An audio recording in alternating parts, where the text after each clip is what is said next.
A presentation of ESPN on ABC. Before this season began, it's unlikely Baylor and Oklahoma State fans expected to be filing into AT&T Stadium to watch their teams play in the Dr. Pepper Big 12 championship game. Both teams were unranked in the preseason.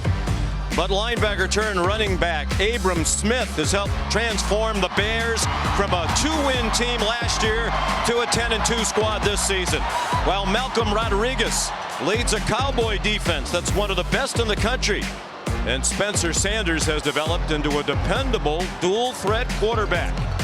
Today, Baylor tries to win its third Big 12 championship, while Oklahoma State is in pursuit of its second, and the Cowboys are also eyeing their first appearance in the college football playoff in its 8-year history. The Cowboys right now barely on the outside looking in, ranked number 5. The college football playoff field of 4 will be unveiled tomorrow. Hi everybody, welcome. Sean McDonough along with Todd Blackledge. Delighted to have you with us for the start of a great day of college football. It's Championship Saturday, and Todd, 3 of these games that will be played today have major meaning with an eye toward the college football playoff starting right here. It's not hard to imagine the path for the Cowboys into the CFP. It's right in front of them, the whole thing. I mean, if they can find a way to beat a very good Baylor team for the second time this season, then they can go in the clubhouse and watch what everything happens, because there'll be a one-loss Power 5 conference championship team, and their resume is super strong. And if any of those 3 teams ahead of them stumble at all today, they'll be in. And they are doing it with defense. We've done the Big 12 championship game a lot. Usually we talk about high-scoring offenses. Very rarely do we chat about the defense. But in these 2 teams, the 2 best defensive teams in the Big 12, and Oklahoma State, one of the very best in the country. Yeah, it's a defense that has improved steadily in the 4 years under coordinator Jim Knowles. This year they played championship level statistically. But what I like is their championship level effort. These are 2 plays from their big win over Oklahoma a week ago. This is senior Devin Harper on a 4th down play. Second effort, third effort, he's going to get up and trip up Caleb Williams, a good running quarterback, short of a first down. And this was the last possession. This ended the game. Freshman phenom Colin Oliver from the ground gets his 9th sack of the season. They are a salty defense, very well coached. And Mike Gunday, interestingly, he's coaching and managing games this year to play to his defense's strength. Yeah, he's rushing the ball. He's trying to control the clock. It is an attacking Cowboy defense that causes problems for the opposing quarterback. They lead the nation in sacks, and the opposing quarterback is going to be a relative newcomer as we welcome in Molly McGrath. What's the latest for the Baylor quarterback situation, Molly? Yeah, Dave Aranda told me that Blake Shapen will make just his 2nd career start in this championship game. He practiced with the first team all week, but Gary Bohannon is not healthy enough to start with a hamstring injury. He will be available as a 3rd-string backup, but Aranda told me he has full confidence in Shapen. He said he has some gunslinger in him. He's not the kind of guy to get rattled or nervous easily, and people within the program tell me Shapen absolutely oozes confidence. He doesn't shy away from contact, which worries the coaching staff, so they're going to try to rein him in, run him a little less than they would Bohannon, but they truly believe this redshirt freshman can win them a championship today, Sean. Shapen ready to go, and here come the Oklahoma State Cowboys. A win today would match the school record with 12 in a season. Baylor can also do that, a school record for wins in a season, if they win their 10th, 11th here today. You're watching Dr. Pepper Championship Week. And you're watching the Dr. Pepper Big 12 Championship game on ABC from AT&T Stadium in Arlington, Texas. The roof closed with some clouds outside. There is the chance of some rain here today. Very pleasant day in the Metroplex. Temperature in the mid-70s. It's Baylor and Oklahoma State for the 2nd time this season. They were each 4-0 when they met in Stillwater in early October. Spencer Sanders to Rashad Owens gave them a 14-0 lead. Abram Smith, a 55-yard run, cut that lead in half. But Jalen Warren sealed the game with a 4-yard run in the final moments. Oklahoma State, then number 19, defeated number 21 Baylor 24-14. Oklahoma State won the toss and deferred. So Tanner Brown will kick off for the Cowboys as Baylor elected to receive the opening kickoff. And they have Treston Ebner back deep. Each of these teams has one of the best return men in the country. Ebner, 3 career kickoff returns for touchdowns. He is the special teams player of the year of the Big 12 for the 2nd year in a row. And we're underway. And it's a touchback. You imagine that Blake Shapen might be a bit anxious as the redshirt freshman makes just his 2nd career start. The first was last week, a game they had to have in Waco against Texas Tech. Threw 2 touchdown passes and also won the admiration of his teammates by bouncing back up from that hard hit. He played very well, threw for 254 and those 2 TDs. He ran for 25 and took that hard hit. They survived a last-second field goal attempt by Texas Tech to win 27-24. So here's Shapen making his 2nd career start. They give him an easy pass. It's Treston Ebner out of the backfield, and a nice gain to the 47-yard line for Ebner, their all-time leader in catches by a running back. There's Gary Bohannon, their starter for most of the year, suffered a hamstring injury while running with the ball in their game at K-State. That was right before the end of the first half, so Blake Shapen actually played the whole second half on the road against Kansas State as well. He's essentially played a game and a half as their lead quarterback. False start will be the call against Baylor. Brandon Cruz, the referee, leading this Big 12 crew. False start. Offense number 89. 5-yard penalty. It's first down. Interesting start right here for Baylor. Jeff Grimes, the offensive coordinator, told us they've got to do some different things than they did the first game. Treston Ebner was a non-factor the first game, had 0 catches. First play of the game, they throw him the football. Second play, they tried to run him. He had 8 carries for 0 yards. They want him more involved in what they do today. He's a great dual threat player. The pitch is to Ebner. Shapen took a pretty good pop as he pitched it. And they have established Ebner very quickly. He's across midfield to the Oklahoma State 48-yard line. It's a little speed option. Quarterback does a nice job getting rid of the football before he's drilled by Tyler Lacey. Probably the most visible NFL prospect on this outstanding Oklahoma State defense. Tyler Lacey, 6'4", 295-pounder. Not a lot of top pro prospects on the defense, but collectively they're terrific in their 4th year in this system under Jim Knowles, the defensive coordinator. Nice throw by Shapen through a crowd, and it's a first down to the 31-yard line for the veteran R.J. Sneed. The thing they like about Shapen is his poise and his willingness to just stay in the pocket. This is a tough throw. There's 3 defenders right there, and he stays right in there and makes a beautiful throw to Sneed. Or I'm talking Thornton for the catch. It's number 9, Tyquan Thornton. Another veteran, is the 137th career reception. 14th all-time at Baylor. Oklahoma State gives you 2 different looks structurally, a press look and an off look to try to confuse quarterbacks. They're off on this down, 1st and 10. Gavin Yates, one of their tight ends, to the 30 for a pickup of 4. When Shapen came in the game at the end of the first half against Kansas State, he hit his first 4 passes, led them to a field goal, calmed himself down, and I think his poise and his willingness to just kind of hang in the pocket. Gary Bohannon was a great running quarterback, and he would leave the pocket and make plays outside the pocket more quickly than Blake Shapen chooses to do.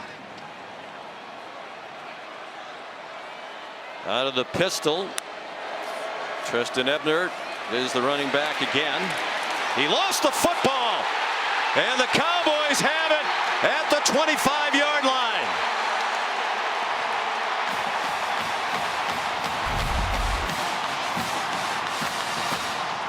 It's Devin Harper that rips the football out, and Rodriguez, now they're questioning it. No, it's a clean recovery for Oklahoma State. Malcolm Rodriguez got his hand in,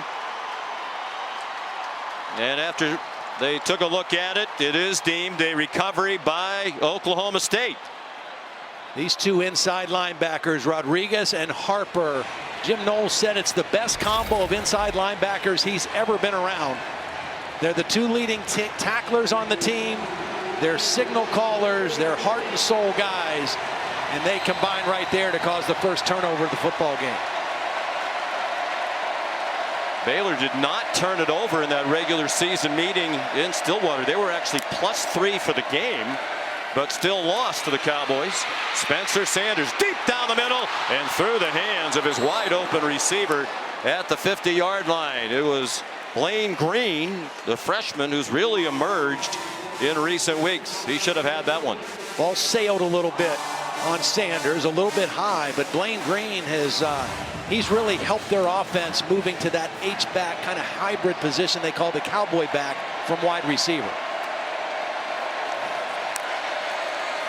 Sanders, he got stripped of the ball, picked it back up on the bounce, and got to the 28-yard line. Looked like it might be a catastrophe for Oklahoma State. Turned into a gain of a couple. Really nice play.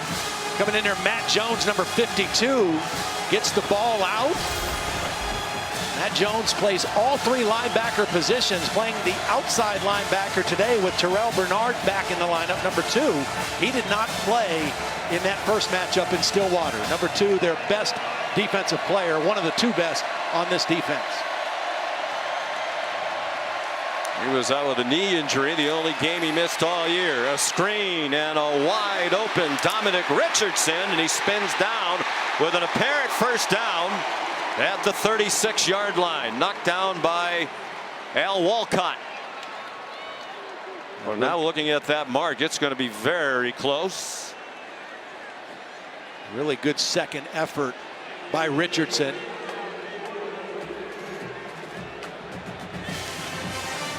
Nice call on the screen. First 2 pass plays, Baylor was able to get pressure on Sanders. You do something to alleviate that pressure, a draw or a screen.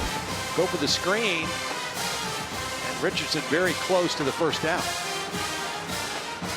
Richardson lost a key fumble for a safety early in the second half last week in their Bedlam win. And that really was Bedlam. That was about the Bedlamist or most Bedlam-y Bedlam game that there's ever been. They rallied from 9 points down in the fourth quarter for Coach Mike Gundy to beat Oklahoma. Just the 3rd time in Gundy's 17 years as a head coach they beat the Sooners, and he was concerned about the mindset, particularly the physical readiness. Today they expended a lot of emotional and physical capital in that win over the Sooners. Great opportunity to get this guy involved right there. Tay Martin, their leading receiver after that conversion. On first down, a keep by Sanders. Taken out of bounds after a gain of 2.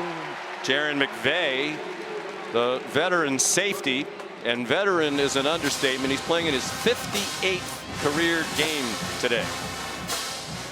Well, we have a lot of super seniors and 5th-year seniors on both of these teams that are just really making the most of this extra year or 2 of eligibility because of COVID. And that makes for a veteran team. Particularly on defense, it's a reason why Sanders throws short of his intended receiver, Braden Cassidy, one of their tight ends in the flat. It's a reason why they're both really good on defense. They both, Todd, have veteran teams on the defensive side of the ball. Right now, the encouraging thing for Baylor is they are creating pressure on the quarterback with a 4-man rush. I mean, they have really gotten after it. As Ron Roberts, the defensive coordinator, was once the head coach who hired Dave Aranda at Delta State. Dave Aranda returned the favor last year here at Baylor. I was glad he did. Roberts' job with this defense. Sanders has time. Juggling catch made. First down. There's Tay Martin, their leading receiver, the transfer from Washington State to the 48-yard line, a gain of 11. Perfect timing. You know, it's interesting. Tay Martin, that's his 62nd catch of the year. 38 of those catches happen outside the numbers. They really throw it to him wide. Sanders outside the numbers to Martin again. Outside the hash marks and inside the numbers at the 44-yard line. Mark Milton made the tackle. Oklahoma State showing the potential for some tempo. Tempo created problems for Baylor the first time they played in Stillwater. Sanders in trouble and dropped for a loss. There's Terrell Bernard, their fifth-year senior captain.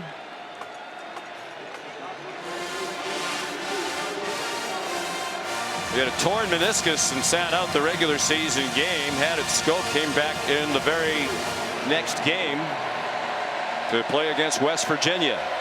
Despite missing one game, still their leading tackler. They weren't quite lined up. And it's Dezmon Jackson who ripped through the quick hitter for the first down to the Baylor 34. 11 more on the ground for Oklahoma State. Again, tempo. It's a running play on 3rd and short. Baylor trying to communicate, trying to get lined up. Didn't have their cleats in the ground. And Oklahoma State capitalized. Sanders, single coverage, up for grabs, and it is caught by the freshman Jaden Bray. This is a 50-50 ball. When you hear coaches talk about you throw it up and give your guy a chance. Perfectly thrown over the outside shoulder, and Jaden Bray comes down with it. They marked it at the 8.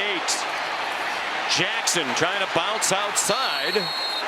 And he's stopped by the corner, Mark Milton. My question would be, Todd, where is Jalen Warren? Right. Their leading rusher. Right. More than 1,100 rushing yards. Jackson didn't get a single carry in the game against Oklahoma last week. Well, we haven't seen Jalen Warren, and we didn't see Abram Smith in the first possession for Baylor either. So 2,000-yard rushers that you think we would see a whole lot of, we have not yet seen in the football game. That is strange. Dominic Richardson now the running back as they operate out of the pistol. Richardson lowered his head, got to the 5. It'll be 3rd down and goal. Nearly midway through the first quarter of this Dr. Pepper Big 12 championship game. Both these teams good on 3rd down defense, but so far Oklahoma State 3 for 3. That's why this drive is sustained down inside the 15-yard line. Sanders, plenty of time to the end zone, incomplete. Off the hands of Blaine Green with Jalen Petrie, the Big 12 Defensive Player of the Year, in coverage. He's a safety. He does a little bit of everything. He can cover, he can play against the run, he can blitz, and so there's a red zone stop. This Baylor defense a little different in style than Oklahoma State. A little bit more bend but don't break, and they play really well in the red zone. And in this case, forcing a field goal attempt. Tanner Brown, 23 yards, just inside the right hash mark, and it is good. Oklahoma State capitalizes on the turnover and leads 3-0.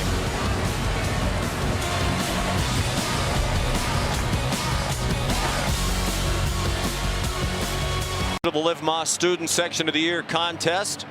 Use hashtag Student Section Sauce to get the committee's attention.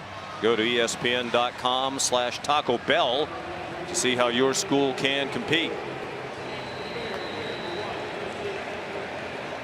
Treston Ebner back for another kickoff. The first one from Tanner Brown was a touchback. His field goal has given the Cowboys a 3-0 lead.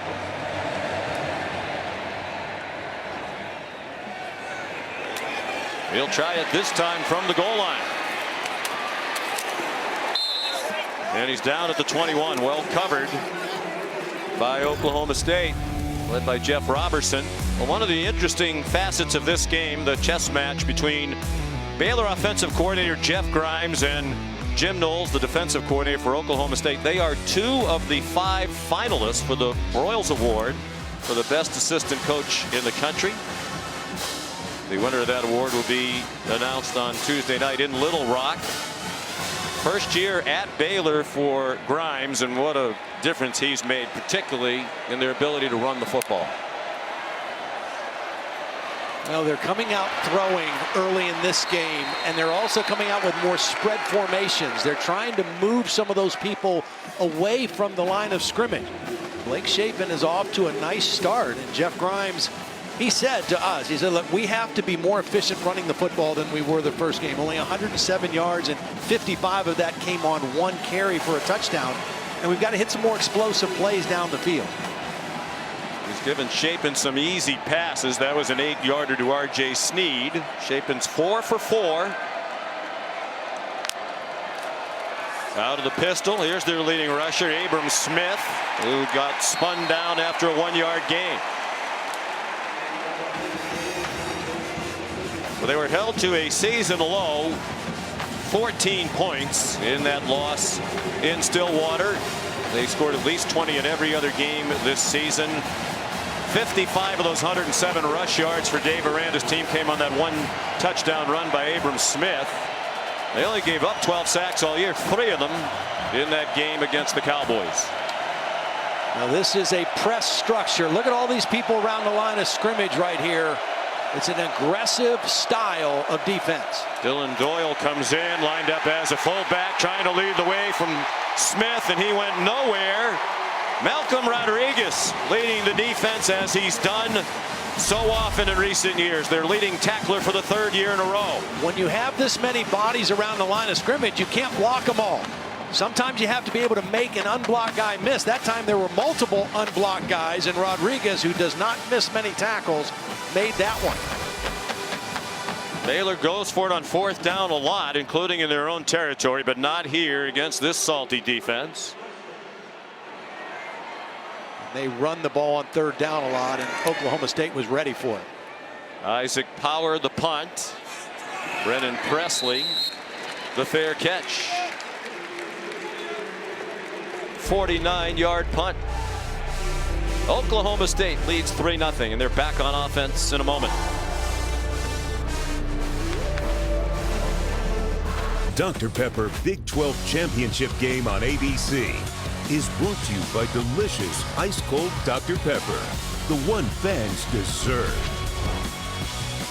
Championship weekend underway. Congratulations to Kyle Whittingham and the Utah Utes as they dominated Oregon last night for the 2nd time in 2 weeks to win the Pac-12. Lots of important action all day long around the country. We'll cap it off on ABC tonight with Pittsburgh and Wake Forest. I still wouldn't rule out Kenny Pickett as a Heisman Trophy contender. Of course, just after we're finished, Cincinnati and Houston. Can the Bearcats win, finish an undefeated season, and play their way into the college football playoff? Swing pass, Jaden Bray did well to gain 2, chopped down by Kalen Barnes. Another of those veterans. He's a senior, playing in his 40th career game.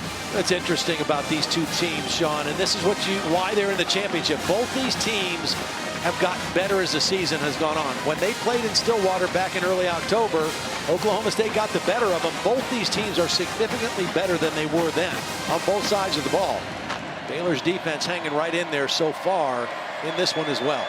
They were both 4-0 entering that game, and they were ranked earlier in that week for the first time this season. Sanders throws too high and intercepted, and being run back by J.T. Woods inside the 10 and out of bounds. They're going to mark him right near the 10-yard line.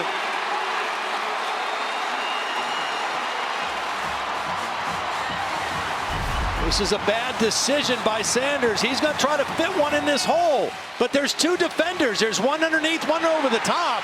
The ball sails on him, and J.T. Woods comes up with the interception. J.T. Woods had an interception earlier in the year against Oklahoma State when they played in Stillwater. Again, the first time they played, as you take a look at the replay on the Dr. Pepper pylon cam, the first time they played, Sanders threw 3 interceptions, but Baylor was not able to capitalize. Yeah, they were +3, the Baylor Bears, and still lost. Turnovers are even now. Can Baylor capitalize? Pass in the flat. And Drew Estrada, transfer from Dartmouth, dragging the tackler Jason Taylor with him, very near another first down, just shy of the 1. Well, you got to believe now is when Abram Smith gets the football. Again, Jeff Grimes changing up his style, more spread formations and more quick throws, getting the ball out of the hands of the quarterback Shapen. But at this point now, number 7's your guy. He has 12 rushing touchdowns. He's on the right hip of Blake Shapen. He's leading the way as a blocker. And Shapen got near the first down. He's 6 feet, 192 pounds. That's an interesting play call to me when you have Abram Smith. Yeah. Well, I get it because you pick up an extra blocker, but the difference is when Gary Bohannon is a quarterback, he's 6'3", 221 pounds. So it's a different body type running that play. And you don't have a lot of depth behind Shapen if he takes the kind of hit that caused him to leave the game. They bring Dylan Doyle, one of their starting linebackers, back in. He has a touchdown run and a touchdown catch out of that fullback position. And interesting fake. It worked. It's a touchdown to Ben Sims. Just love the poise of this young quarterback. He takes his time to sell this fake. Then he knows he's going to get hit. But watch him sell the fake with his eyes and with hiding the football. And that's why Sims was so wide open. It was a brilliant fake on the 3rd down and 1 call. And Baylor gets the touchdown. What a cool customer Blake Shapen is. 2nd career start, and it comes in the conference title game. And he hasn't missed yet. He's 6 for 6 for 59 and a touchdown. Isaiah Hankins added the extra point. So it was set up by the takeaway. That's 21 straight games with a takeaway now for the Baylor defense.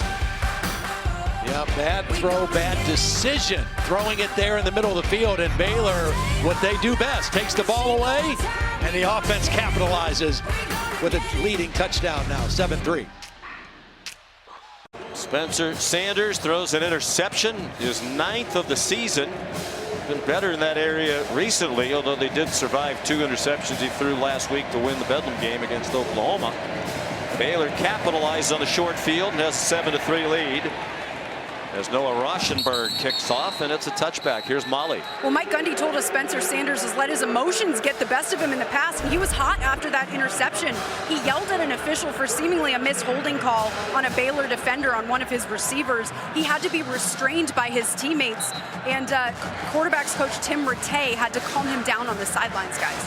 Well, it could have been a hold. The problem is there was a deep safety right behind the receiver. That was the problem for Sanders, not the hold on his receiver. The fact that there was a deep safety waiting there for the football, reading the quarterback's eyes. When we spoke with Casey Dunn, the offensive coordinator, he said that's a big reason for the improvement of Sanders this year. He's gotten better at not getting emotional, not letting one mistake, one bad play carry into the next. Here's Dominic Richardson out to the 29-yard line. He said Tim Rattay is really the guy charged with doing that. Tim was an outstanding quarterback.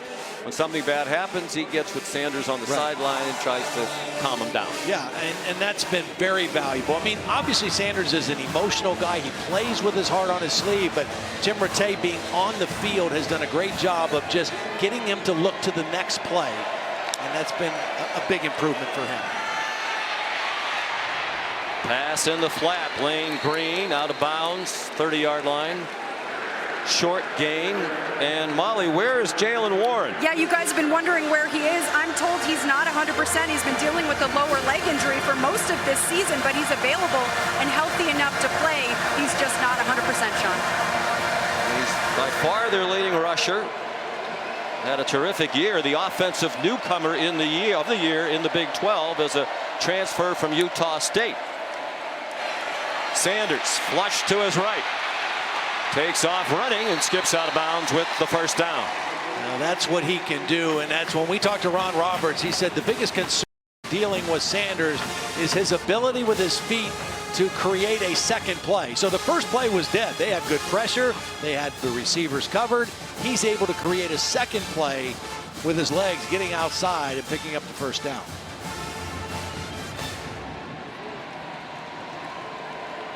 Got to find Tay Martin again, especially if Jaylen Warren's not playing.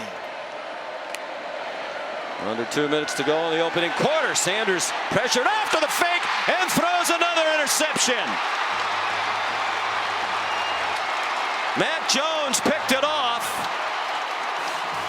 Just a beautiful job by Matt Jones reading the screen. Now Sanders was under pressure, so maybe he didn't see Matt Jones, but watch, he's going to read this screen right away. He knows they're trying to throw the screen to Blaine Green. He stays right between him and the quarterback, Sanders has to unload it because of the pressure and was not expecting the linebacker to be there. Chidi Obanaya with the heat. The senior from Houston, part of that front three. And Jones the interception. First of his career for the sophomore back in his home state. He's from Odessa, Texas. Of course, Baylor is in his home state as well, in Waco. Short trip up here to the Metroplex. Relatively easy trip for both of these fan bases to get here. And this place is packed. 80,000 seat capacity for this game. Shapen wants to go deep after the second takeaway, and a flag thrown in the end zone. Jarek Bernard Converse had the coverage on Tyquan Thornton. This is a good throw. I mean, it's away from the safety. It's deep enough to give Thornton a chance. And you can see the pull right there on the back of the jersey by Bernard Converse. Defense number 24, 15-yard penalty, automatic first down. When Oklahoma State plays man coverage, they do have a tendency to reach and grab, and it just depends on how the officials call the game. They're very physical on the outside with receivers. That time a pretty easy call on Jarek Bernard Converse. Easier call than just to say his name. I guess so. He's another of those veterans making his 46th career start. All of them consecutively. Flag down as Abram Smith fell ahead for a yard. Jaden Jernigan, backup defensive lineman, made the tackle. Offside. Defense number 96 is lined up in the neutral zone. 5-yard penalty. It's first down. Cody Walderscheid, who's also a backup as they roll in some new players into the front for Mike Gundy. Trying to win his second Big 12 championship. They won it in 2011. But back then, this conference did not have a title game. They were the regular season champs with a school record 12-win season. This is the first time that they've ever played in a conference championship game. They won 11 conference titles back to the 1920s.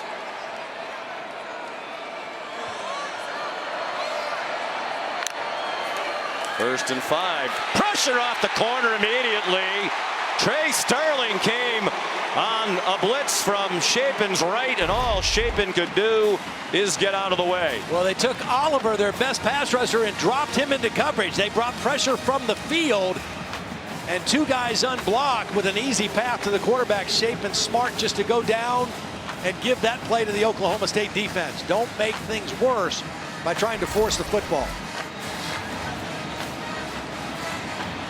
Sterling, a fifth-year senior, another Texan from Sunnyvale. Instead of first and 5, now Jeff Grimes calling a 2nd and 13. With a half minute to go in the opening quarter. Thornton's open. He bounces off a hit and goes down inside the 5. Really nice job, kind of a high-low work. Thornton was the deeper receiver. Ebner's short. Thornton's going to come behind it, and you put the linebackers in conflict. Harper is the linebacker in conflict, goes right over his hands. Beautiful throw by Shapen over the hands of Devin Harper. Sterling couldn't tackle him on the original contact. He was involved in the stop, but yards after the catch, in total a 21-yard completion on the last play of the first quarter. How about the start for Blake Shapen? 7 for 7 for 80 yards and a touchdown. ESPN's presentation of college football on ABC will return after this message and a word from our ABC stations. The AT&T Countdown to the College Football Playoff National Championship, Monday, January 10th on ESPN. Ready. You're watching Dr. Pepper Championship Week, start of a great day of championships around college football. All day long here on ABC. Blake Shapen, the redshirt freshman quarterback, has his team up 7-3 and threatening again. Throws to an open receiver. Touchdown. Drew Estrada. Wide open. Baylor has totally mixed up the Oklahoma State defense. This is a little rub route. The inside receivers going out. Estrada, the outside receivers coming in. They pick the defender. And Shapen makes the right choice of where to go with the football. Gets that 1 foot down, but it's just the style. They've only run for 7 yards. Shapen has not missed a pass. They've gone spread formations, and they've really neutralized this Oklahoma State defense and capitalized on turnovers. Drew Estrada, transfer from Dartmouth, had a great career in Hanover, New Hampshire, and a key contributor in his first year here at Baylor.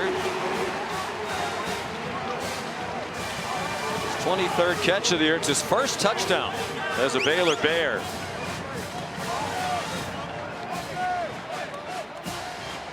Time for today's Dr.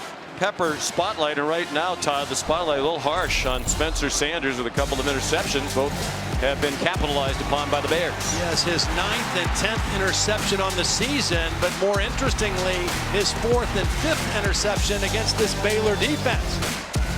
Baylor was not able to capitalize on the turnovers in Stillwater in Oklahoma, but they are taking advantage of it here. And right now, Spencer Sanders has to kind of flush that. He's got to get his mind right and realize there's a lot of football left, and he's got a great team.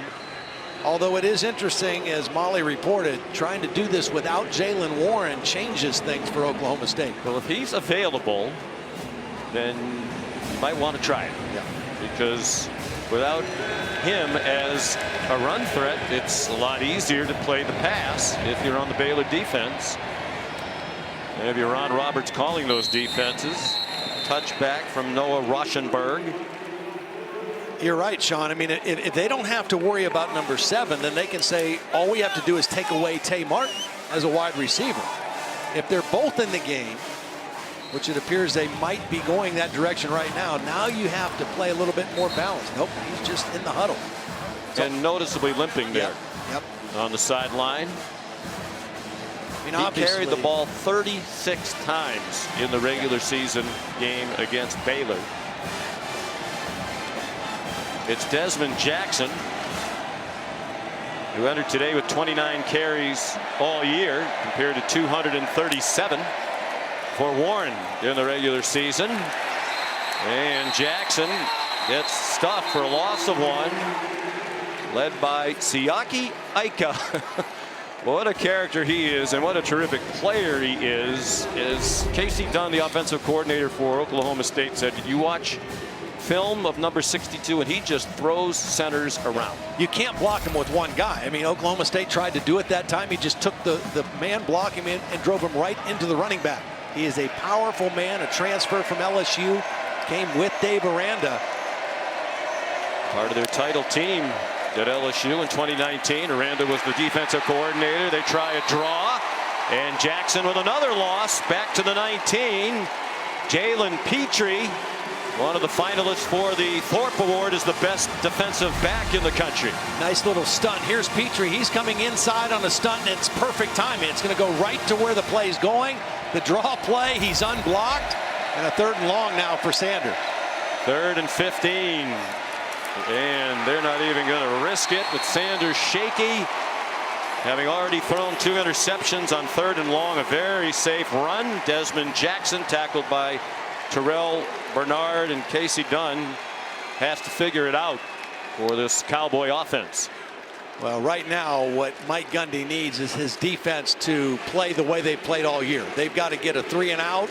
They've got to try to play some field position, see if they can flip the field, because right now Baylor controlling this football game thanks to the turnovers and thanks to the throwing of Blake Shapen. Tom Hutton, the 31-year-old punter from Australia, and a fair catch made by Treston Ebner after a 47-yard punt. So they're playing as Baylor with their backup quarterback, Blake Shapen, his 2nd career start. And if you're a Bears fan, you're a little bit worried about that, you can stop worrying. Well, that was the first play of the game, and he has looked comfortable and poised in the pocket. When you're comfortable and you're relaxed, your vision is better. He's seeing the field. He's not bothered by this pressure defense of Oklahoma State, and the play calling and the formations has really kind of put this defense on their heels. I got to believe Jim Knowles is going to try to find a way to pressure this guy pretty soon. They've sacked him once. They've given a lot of quick short throws like this one on 1st down to Ebner, tackled perfectly as always by the former wrestler Malcolm Rodriguez. Chapin, redshirt freshman from Shreveport, Louisiana. It wasn't even a given he'd be a football player in college. He was one of the top baseball recruits in the country. I was on a radio show last night, Todd in Waco, with Matt Mosley. He said if Chapin opted to be on the baseball team at Baylor, there's been talk about that. Steve Rodriguez would love to have him. He'd be a middle of the order hitter and their starting shortstop. Yeah. He played at Evangel Christian High School, really good football program in Louisiana. Ebner did well to turn that into a game. Chapin is also the nephew of the great golfer Hal Sutton, 15 times a winner on the PGA Tour, won the PGA Championship, the Players Championship. You have to be good under pressure to win that much on the PGA Tour, so Tom under pressure might run within the family. Well, he needs to be smart under pressure here. 3rd and long, Oklahoma State wanting a 3 and out. He's got to make a good decision with the football here and not give the Cowboys a short field. 4-man rush. He got it off, but short of the first down. Tyquan Thornton, excellent tackle by Jarek Bernard Converse. How about that throw? That was a shortstop throw. Did you see it? It was a little sidearm sling. He hit Thornton on the move. It was a good throw and catch, but well defended on 3rd down with the sure tackle by Converse. There it is, a little flick. I know they're short throws, but the accuracy has been very impressive. 10 for 10 now. Such a good baseball player. He played in the Under Armour All-American game in 2019 at Wrigley Field. Whew. Rocket of a punt from Isaiah Power. And Baylor gets a nice bounce as they'll down it inside the 10-yard line. Brooks Miller there to down it. 54-yard punt. Can Spencer Sanders get it together?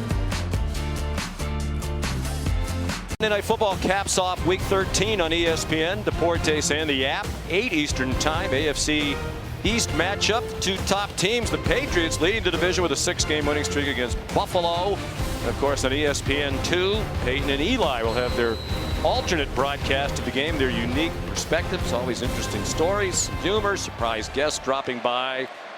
Appealing matchup Monday night, Pats and Bills. Dominic Richardson still nowhere to run, loss of a yard. You know, Baylor is not running very well, only 8 yards, but they're not trying. They've only run it 7 times. Oklahoma State has run it now 12 times, but only 22 yards. So both run defenses have really stepped up here in the ball game so far. A lot of guys in the box there for Baylor anticipating run. They don't want Sanders to throw it, and every running play in the last 2 series is going in reverse. Richardson dropped. Meanwhile, this is just a moment ago. Jaylen Warren, I think he was running okay there as he went to the locker room. Maybe they're going to do something to try to get him ready to play. Big surprise to us. We met with the coaches this week. No mention from the Oklahoma State coaches about any issue with Jaylen Warren. Spencer Sanders throwing out of this end zone. It's all Oklahoma State fans in this end zone, so he should be able to call a throw gain here and try to make a play. 3 receivers were in a bunch to the short side. He's going deep into triple coverage, and it's incomplete. Trying to get it to Brennan Presley. And that really had no chance as Presley was surrounded. Well, there were a lot of guys there, but there looked like there was contact before the ball got there. Oklahoma State sideline was calling for interference. And that was McVea coming over, number 42. He was making a play on the ball, but he knocked the receiver down as well.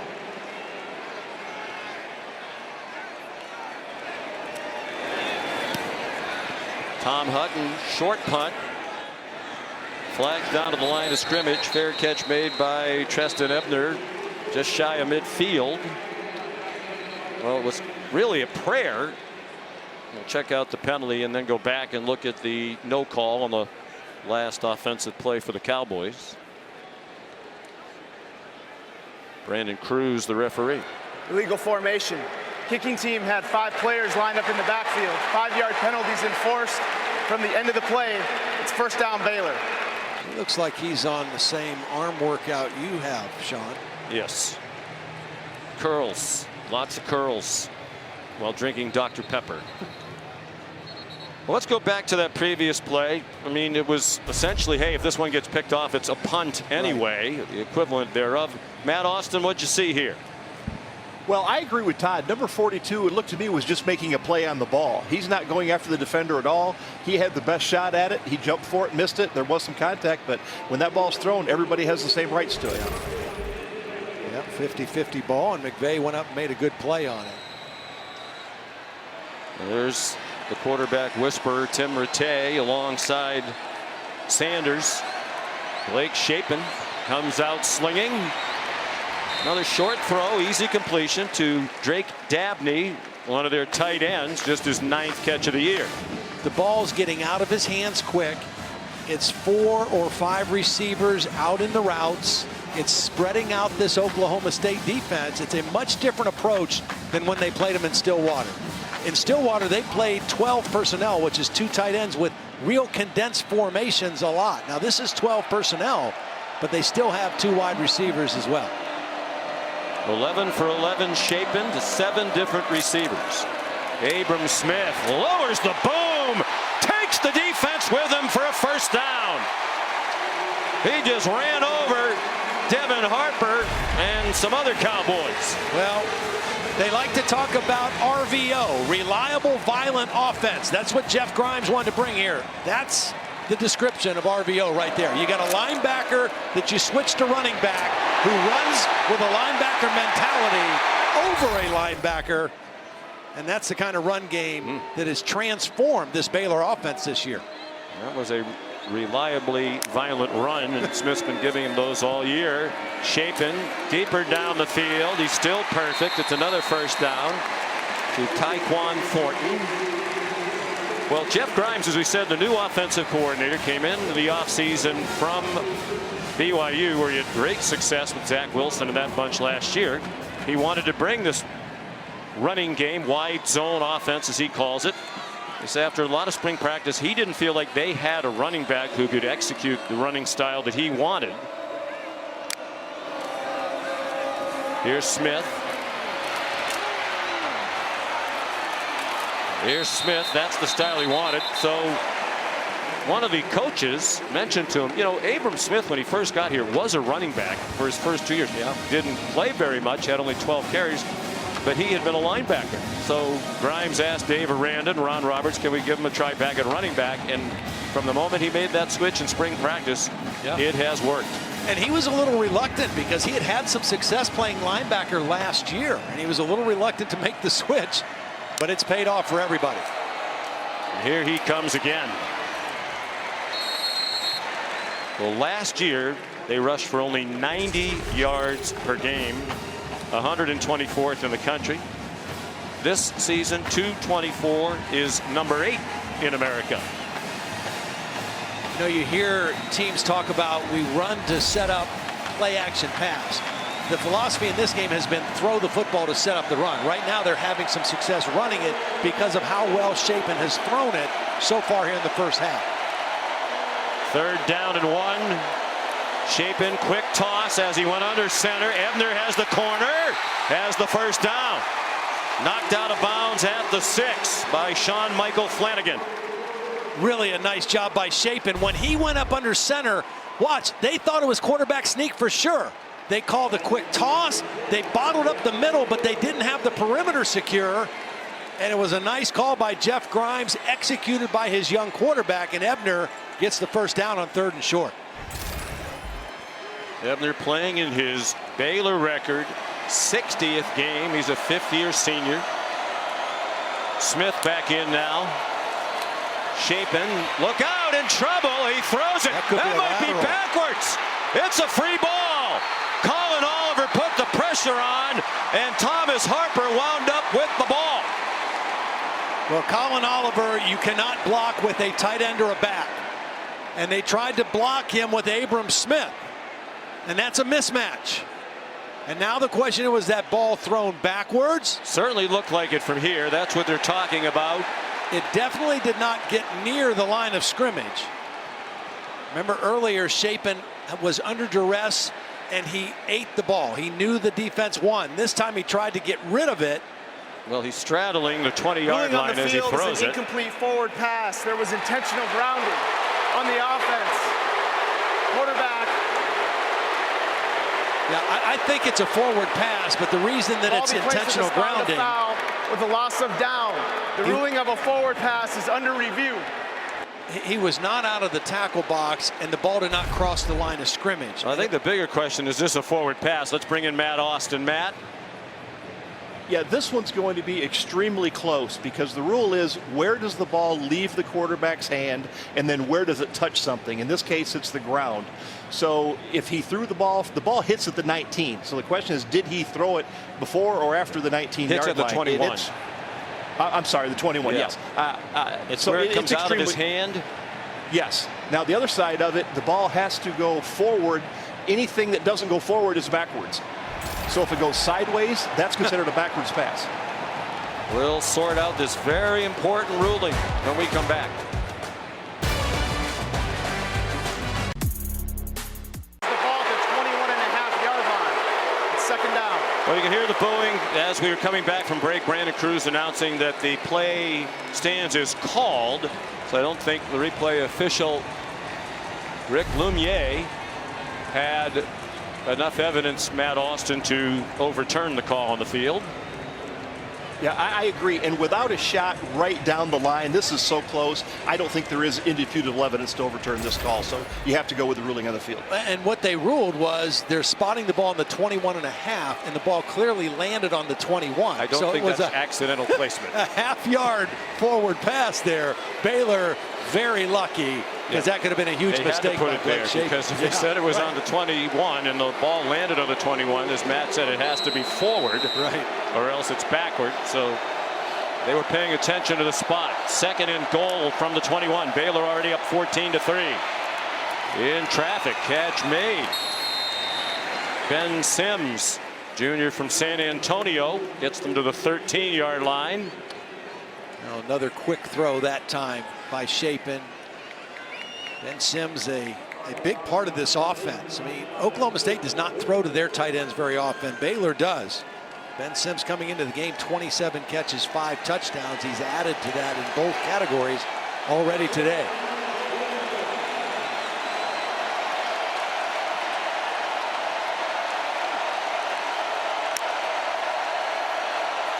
Single coverage, end zone, Chapin, and it is caught for a touchdown. Tyquan Thornton with Christian Holmes all over it. This is a perfect throw by Blake Chapin. To the back pylon, over the outside shoulder, away from the defender, secures the catch, actually got both feet in. I mean, that is a perfectly thrown football by Blake Chapin. And a beautiful catch by Thornton as we look at it from the pylon cam, brought to you by Dr. Pepper. My goodness.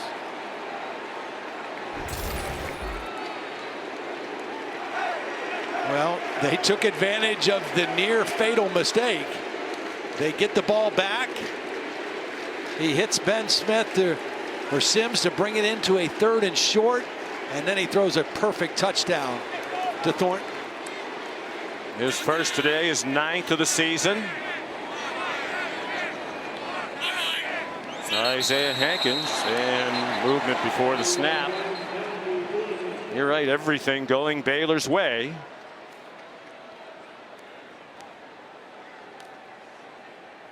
There are a lot of teams right behind Oklahoma State in the CFP Offside, rankings. Defense, contact in the neutral zone. Penalty is declined. Try will be from the 3-yard line. Watching this with interest. If Mike Gundy's team takes another loss, their college football playoff hopes almost certainly go out the window. Baylor entertaining very faint hopes. It would take a lot of chaos in front of them, in addition to a Baylor win, to get them back in the CFP picture. But who knows? College football's kind of wacky. Zany. Largest deficit of the season now for Oklahoma State. Thornton, the beautiful catch. Chapin, magnificent. And it's 21-3 for the Baylor Bears. Coverage provided by Goodyear. Anything can happen as long as you have the drive. Goodyear more driven. Not sure why the roof is closed today here at the home of the Dallas Cowboys. We've asked a number of people. No one seems to explain it. It's 72 degrees outside. It's actually quite warm inside with the roof closed. All Baylor in this Dr. Pepper Big 12 championship game. Leading 21-3. Noah Rauschenberg, another touchback. Time now for the All-State playoff predictor. And I can't always explain how this works. I know you can. You graduated with very high honors. You're an academic All-American. Maybe later on you can explain all the variables that go into this. But even though Oklahoma State is ahead of Notre Dame at the start of the day, the playoff predictor had Notre Dame with a slightly better chance to get into the college football playoff. Well, the only thing I do know about that is Notre Dame is watching today. They played their last game against Stanford. You can't lose. And Oklahoma State, it's beating a team for the second time who's a good team, a 10-win team. And so all that factors in. And right now it looks pretty smart. Swing pass, Dezmon Jackson. This is a critical drive for Oklahoma State and Spencer Sanders. There's 5 minutes and 20 seconds left in the first half. They won the toss and deferred, so they'll get the ball to start the third quarter. They need to get a touchdown on this drive and get some momentum to get themselves back in this football game. 6-yard gain. Sanders deep for Bray. Single coverage and a great adjustment to the ball. It's a first down into Baylor territory at the 44-yard line, and they'll get quickly to the line of scrimmage after a 25-yard pickup. They spread the field with 5 wide receivers. They're slinging it now deep and incomplete. They're thrown into double coverage for their best, Tay Martin. Kalen Barnes, the nearest defender.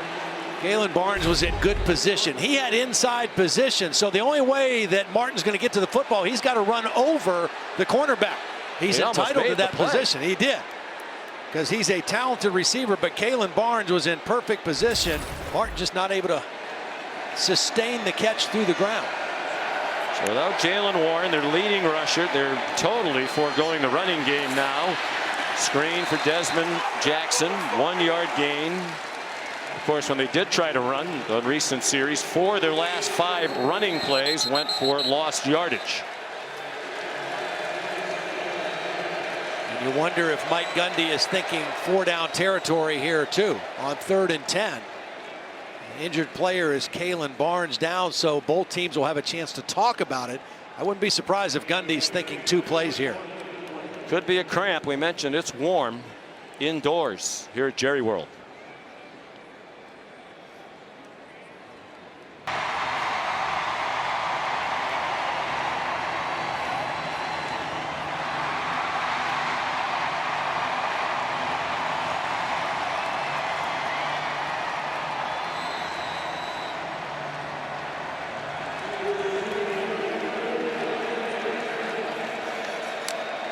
Indeed they are, hoping there'll be an opening for them into the college football playoff. Big completion on 3rd down and 10. Sanders to Tay Martin. The Dr. Pepper tuition giveaway coming up. Stay tuned at halftime. Watch 2 deserving students compete for a life-changing grand prize of $100,000 in tuition from Dr. Pepper. Trying another safe screen. It opened up for Dezmon Jackson. And nice totally move. foregoing the running game is working pretty well for them. The screen as the running play. That's the second one on this drive. Hunter Woodard, the right guard, did a nice job getting a block on Dylan Doyle, the middle linebacker, to spring that one. Dinking and dunking down the field. Now taking a shot. Bray gets the flag. He sold it with some style. Al Walcott had the coverage. Pass interference, defense, number 13, 15-yard penalty, automatic first down. Kind of grabbed at him as he went to make a move for the football. Walcott didn't know where the ball was, and as Bray tried to release to go to the football, kind of got grabbed and then sold it pretty effectively as well. Sanders been asking for some calls. Got it there. When we spoke to Mike Gundy, he said this season's been a surprise, particularly the way it started, because they had no idea who was going to play wide receiver. Some young players have emerged, including Bray. Now it's Martin, batted away by Walcott. That is the 8th straight passing attempt. Actually, it was Kalen Barnes who had the coverage. So there is a lot of time in this half. I think you got to think about a quarterback run by design here too for Spencer Sanders. He's an excellent runner. See if that'll work. Wide open there for a draw, quarterback draw. They pressure him. He puts it up for Martin, and it's knocked down by the great Jalen Petrie. Only player in the country who's forced 3 or more fumbles, who's recovered 3 or more fumbles, and who has 2 or more interceptions. That's just perfect coverage, reading the eyes of the receiver, and then just got his hands up there. The draw, the quarterback run could have worked on 2nd down, 3rd down. You almost have to throw here unless you put him on the move and give him a run pass option. 3rd and goal from the 6. They're down by 18.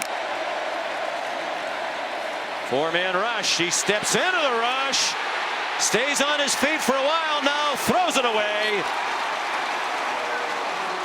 The general direction of Bray, Braden Utley, Jairon McVea, the pressure, and Mike Gundy has to send on the field goal team. Good rush by 4 guys, 7 defenders against the pass, and when you don't have to guard that much length of the field, you can really squeeze those routes. Sanders does well just to get rid of the football and not take a loss. So it'll be a 23-yard try for Tanner Brown, again from just inside the right hash mark, just about the same spot he made the first field goal, except in the opposite direction. So the field goal is good. Dave Aranda, that's a win as his defense rose up in the neutral zone. Still has a 15-point lead. Here's this week's college football playoff rankings, brought to you by AT&T 5G. You said at the top of the telecast, Todd, if Oklahoma State wins and any one of those 3 loses, Michigan, Alabama, or Cincinnati, they're very likely to get in. But if Oklahoma State gets out of the way, look out for the Fighting Irish. Maybe Marcus Freeman, and we congratulate him on the hiring as the Notre Dame head coach. Maybe his first game as a head coach is in the college football playoff. Yeah, that could be interesting. And then, you know, the other thing that again, we got 30 minutes of football to play in this one yet, but the other thing that you wonder about then is there another 1-loss team? What about if Alabama plays really well but loses a close game in Atlanta to Georgia? Is a 2-loss Alabama team still have a shot at that point? Yeah, there could be chaos today. I mean, Georgia's going to be in no matter what. I think everybody agrees on that. Well, what if Michigan loses? What if Cincinnati loses? What if Alabama loses? Do they still make it as a 2-loss team? Lots to sort out for the committee. Preston Ebner, the kickoff return. And if you want all the answers, there's a lot of football left to be played today to determine it. The exclusive reveal of the college football playoff matchups, semifinals in the Cotton Bowl and the Orange Bowl, to be played on New Year's Eve on ESPN. The coverage starts at noon Eastern time tomorrow, right after Sunday NFL Countdown on ESPN. Reese and the guys will unveil the New Year's 6 bowl games. They'll have the final top 25 rankings. It's a 4-hour special. Abram Smith, running room, and a 12-yard gain on 1st down.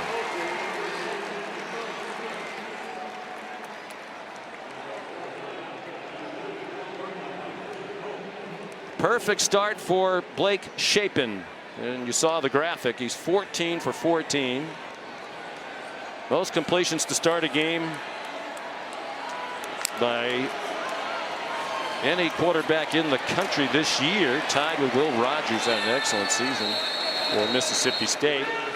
With the lead and 3 minutes to go in the half, they run it with Abram Smith to the 36-yard line.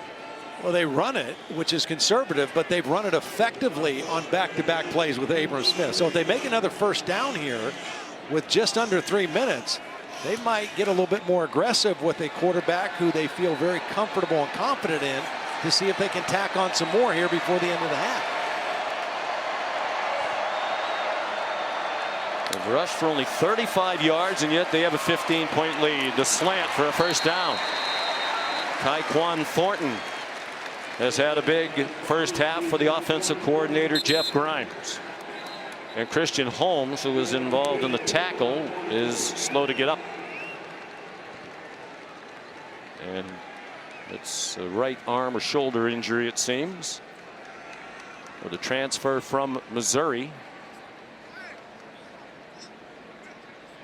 Such a great day in college football with the championship games. And, you know, we mentioned already last night Utah with the Pac-12 championship. We should also give a little shout out to another Texas team. UT San Antonio won the Conference USA championship with a 49-41 win over Western Kentucky. 12-1 for Jeff Traylor's team. So today, just an exciting day of college football, and kicking off right now here in Arlington. It'll be interesting to see what transpires the rest of the day. I don't remember in the 8 years now of the college football playoff where it seemed like there was so much uncertainty heading into championship Saturday. Uncertainty on the playoff, uncertainty on the Heisman, all the way into the final weekend. It's been a great college football season, and everything is going right down to the wire. Well, we will have some new blood. One of the criticisms of the 14 playoff, it's the same teams over and over again. Clemson definitely will not make its 7th appearance in 8 years. This year, Alabama still might. Ohio State hoping for a lot of chaos to transpire today. Abram Smith just shy of the first down, just shy of midfield. Tanner McAllister made the tackle. I think the play calling of Jeff Grimes and the execution by Blake Shapen in the first half has been amazing. I mean, they have kept this aggressive Oklahoma State defense on their heels, and they've really mixed them up with formations and with play calling. It's been a beautiful first half of offensive football for Baylor, who did not have much success offensively when these two teams met in Stillwater in October. And in fairness to the Oklahoma State defense, which has given up 21 points, they've had to defend a couple of short fields after the Sanders interceptions. Great tackle to stop Drew Estrada short of the first down. It was Tanner McAllister and Trey Sterling to force third down and a short 2. They're bringing Dylan Doyle in, their fullback. Remember the last time he was in the game on the goal line, they threw a play action pass for a touchdown to the tight end Ben Sims. It was a similar situation, only on the goal line with Doyle in at fullback. Doyle, hard-nosed player, transfer from Iowa. He's had a terrific 2 years in Waco. They fake the toss. They throw it to a wide-open tight end down the middle, and Sims has the first down. Beautiful play call by Jeff Grimes and well executed. Although if the throw is a little better, it might have gone for more. They'll settle for 17. And it fooled the main veteran on this defense. Malcolm Rodriguez, the leader of this defense, leading tackler, was completely fooled by the fake. It was the same combination, the same concept, but a different execution. This time they're releasing the tight end right down the middle. Watch number 20 just get totally sucked up on the fake, and the tight end slips behind him. If the ball, you're right, if the ball's thrown better, it maybe is a touchdown. But nonetheless, a great conversion on 3rd and short for Baylor. And now they can be aggressive at this point. They've got 2 timeouts. They've got 46 seconds. They can be aggressive right here. Blake Shapen, in one of the performances of the year in college football. If you're just joining us, he's a redshirt freshman making his 2nd career start. And he is 17 for 17 for 151 and 3 touchdowns. Had one bad play. Got away with it.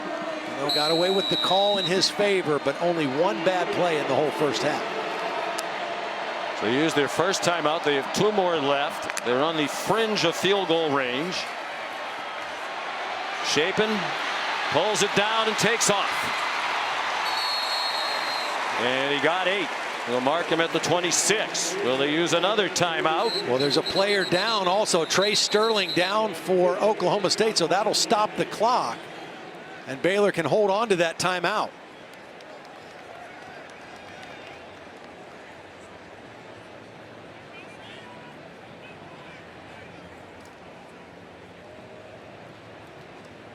Shapen not afraid to run the football. Has run it in each game that he's played. That time was a good decision to get what he could get up the middle. They probably would have either had to spike it or call a timeout right there, but because Sterling went down on the play, they were able to save that timeout. And you think of what had to happen for them to get here. They had to win last week against Texas Tech. Right. And Shapen made his first start. Baylor has elected to decline the 10-second runoff. The clock will start on the next snap. Texas Tech had a 53-yard field goal try at the buzzer, which would have forced overtime. Then Baylor had to watch Bedlam. They needed Oklahoma to lose, Oklahoma State to win, to be in this game. If Oklahoma had won Bedlam, they would have played the Cowboys in a rematch here today. And for quite a while in the second half, when they were down by 9, the Cowboys, it wasn't looking very good for Baylor to be in this title game. Trying to take advantage of it. Single coverage, back of the end zone and broken up. Beautiful play by Jart Bernard-Converse. R.J. Sneed, the coverage. It is the first incompletion thrown by Shapen. Well, they've been trying to run the 50-50 balls. They've been successful that time. Beautiful coverage by Bernard-Converse, knocking that ball away. Oklahoma State brought pressure and played zero coverage, meaning there was no safety help, one-on-one across the board. And a beautiful play by Bernard-Converse. And Shapen, a remarkably cool gunslinger against this Cowboy defense. Smith on 3rd and 2. Timeout now. First down, 21-yard line. Looks like they're going to line up and spike it. You know, they don't have a lot of time to use the 2 timeouts. Boy, I think you use a timeout. I agree with you.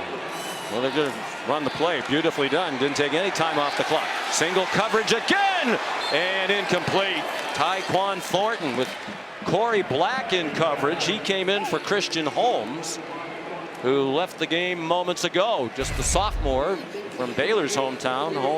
Black is from Waco, Texas. Well, they are attacking this coverage. They are putting their trust in their young quarterback and their big receivers and say, we're going to throw 50-50 balls and believe we're going to come down with more of them. And so far they have. 2nd and 10. Short throw, incomplete. Ben Sims, the tight end, trying to catch it on the move. That was a low throw. That was not a good throw by Shapen because Sims was open, might have been able to turn up field and get out of bounds also. Well, give him the hook. Yeah. 3 straight incompletions. They've used a timeout.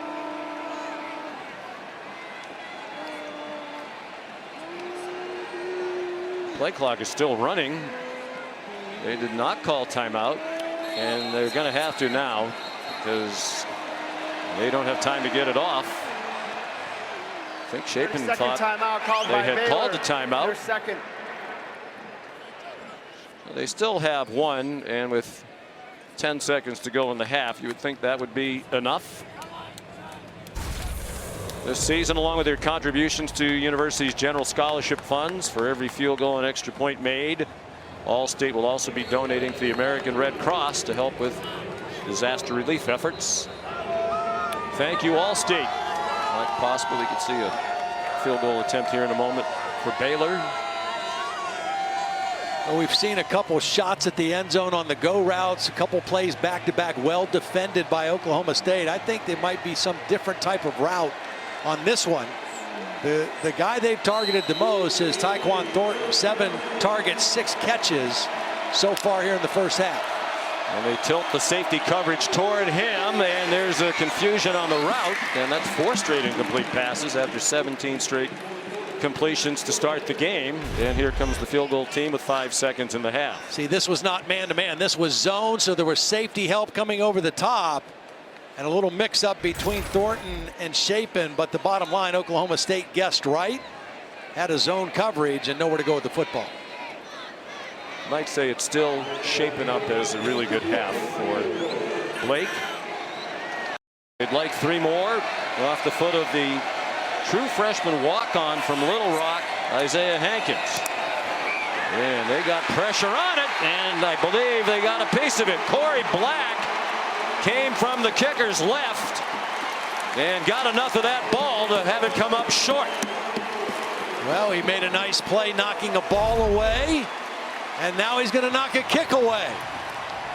And Oklahoma State takes some momentum, the last to score in the first half. And now they go into the locker room with a good play by their special teams, and will get the ball to start the third quarter.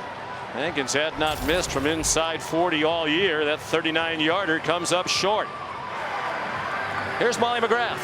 Coach, what did that special teams play do for the confidence of your team heading into the locker room? Well, I hope a lot. We need a little confidence. We need to settle down on offense a little bit. We're not rushing the ball as well as we need to. And then obviously turnovers put us in a tough situation. So we got to get everybody settled down and come out, play a good second half. Will we see Jaylen Warren in the second half? No, Jaylen can't play. What do you guys need to do without him? Well, we just got to stay the course. I mean, we got to get back in the flow and stay the course. Thank you, Coach. Well, apparently Warren just wanted to be dressed to be in uniform with his teammates for this title game today. Baylor leading at the half, 21-6. We'll send you to the studio for the Capital One halftime report after this message and a word from our ABC stations. And you're watching the Dr. Pepper Big 12 championship game on ABC from AT&T Stadium in Arlington, Texas, between Dallas and Fort Worth. The winner of this game will get the Dr. Pepper Big 12 championship trophy. And right now, it's Baylor with a 15-point lead, 21-6. Well, and all three levels of their defense showing up. Ika, the nose tackle, eats up the double teams. The linebackers, Dylan Doyle and Terrell Bernard, flying around making plays. And then the Big 12 Defensive Player of the Year, Jalen Petrie, with a nice play here. I mean, we talked a lot about Blake Shapen, and he had a great half. But the Baylor defense held Oklahoma State to 130 yards, and now they'll come right back on the field. And for Oklahoma State, Spencer Sanders just has to ball out here in the second half. I mean, he's a veteran starter. They need him to step up and make plays. Might even see a little tempo out of Oklahoma State if they get some things going. But right now, Baylor's defense has been very difficult to move the ball on. And the Baylor defense helped, obviously, by the absence of Jaylen Warren, the leading running back for Oklahoma State. Rushed more than 1,100 yards in the regular season. Will not play today with an apparent leg injury. Noah Rauschenberg with the touchback. And here's Molly McGrath. Well, Baylor's team was raucous leaving the locker room. They were all chanting, "They can't play with us." And Dave Aranda told me he loves that confidence. He saw that from his quarterback, Blake Shapen, from the start. He said he's not playing scared. As for their defense, he's very satisfied with what they're doing to Spencer Sanders. He said that we're playing two high safeties and we're eliminating the passing game. We're able to defend the run with the light box. Next up, we just need to do a better job defending the one-on-ones in the second half, guys.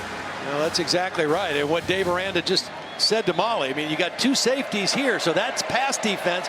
You only have 6 guys to defend the run, and they've done a good job of it. Oklahoma State's got to figure some things out. Sanders takes off running, scrambled for his life, and turned it into a first down with an 11-yard gain. Well, if you don't have your leading rusher in the game, and you're not doing the things you're accustomed to doing, then you got to find other ways to run it. And Spencer Sanders running it is certainly one option.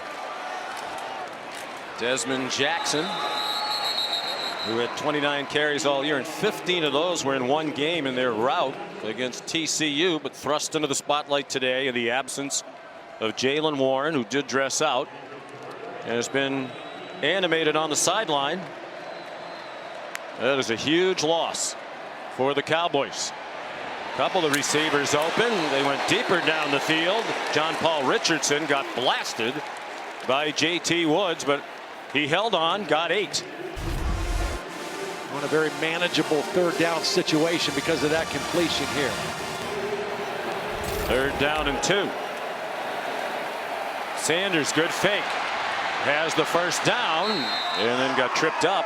He was trying to get more, but nice tackle by J.T. Woods in the open field. Here's where I think you speed it up a little bit. Now you got the first down. You're out near midfield. You've got some momentum. You've got a veteran quarterback. You're without your leading rusher, but you still have Sanders, and you got Tay Martin. You got to figure a way to seize the momentum here early in the third quarter. Sanders threw 2 interceptions in the first half. He had a fumble that he recovered. He throws a swing pass, but stumbling down is Dezmon Jackson for a loss. Well, we spoke, Todd, with Mike Gundy and with Casey Dunn during the week about the improvement of Sanders. Mike Gundy said, well, he's matured, but we got our offensive line figured out. They've been much more consistent, and we're able to run the ball. He said when you can run the ball and protect the quarterback's going to play well. Right. They can't run it today. It's really on his shoulders right now, and he delivers with a strike to Tay Martin to the Baylor 40, a gain of 17. I think the answer for them has to be Tay Martin throwing him the football and Spencer Sanders running the football, whether by design or extending the play and making plays with his legs. And he can run it by design. Dezmon Jackson, tough run, but yields nothing.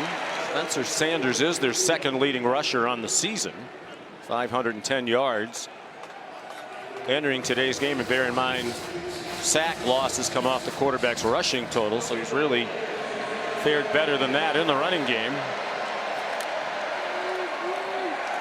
Motion and a fake, and he's hit as he throws, and it's intercepted. Jairon McVea had it fall right in his hands. It was Braden Utley who delivered the hit on Sanders, who's thrown his 3rd pick of the day. Yeah, Sanders held on to this ball kind of long, and Utley is able to hit him right as he's releasing it, so he doesn't get anything on the football. And he throws his 3rd interception of the day. That one, the result, direct result of pressure by Utley.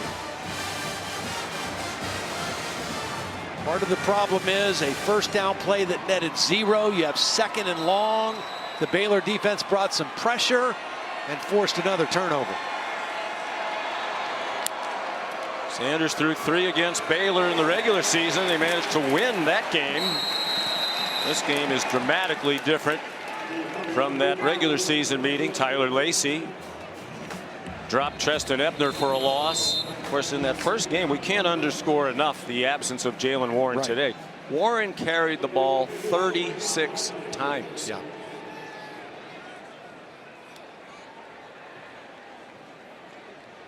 Injured player will step aside for a timeout. It's Brock Martin. The week at ESPN, our partnership with the V Foundation highlights the urgent need for cancer research and the elimination of racial disparities in cancer outcomes. You can learn more and help support by visiting v.org/donate. 100% of your donation goes to cancer research. After the takeaway, Blake Shapen, short throw, catch made by Treston Ebner.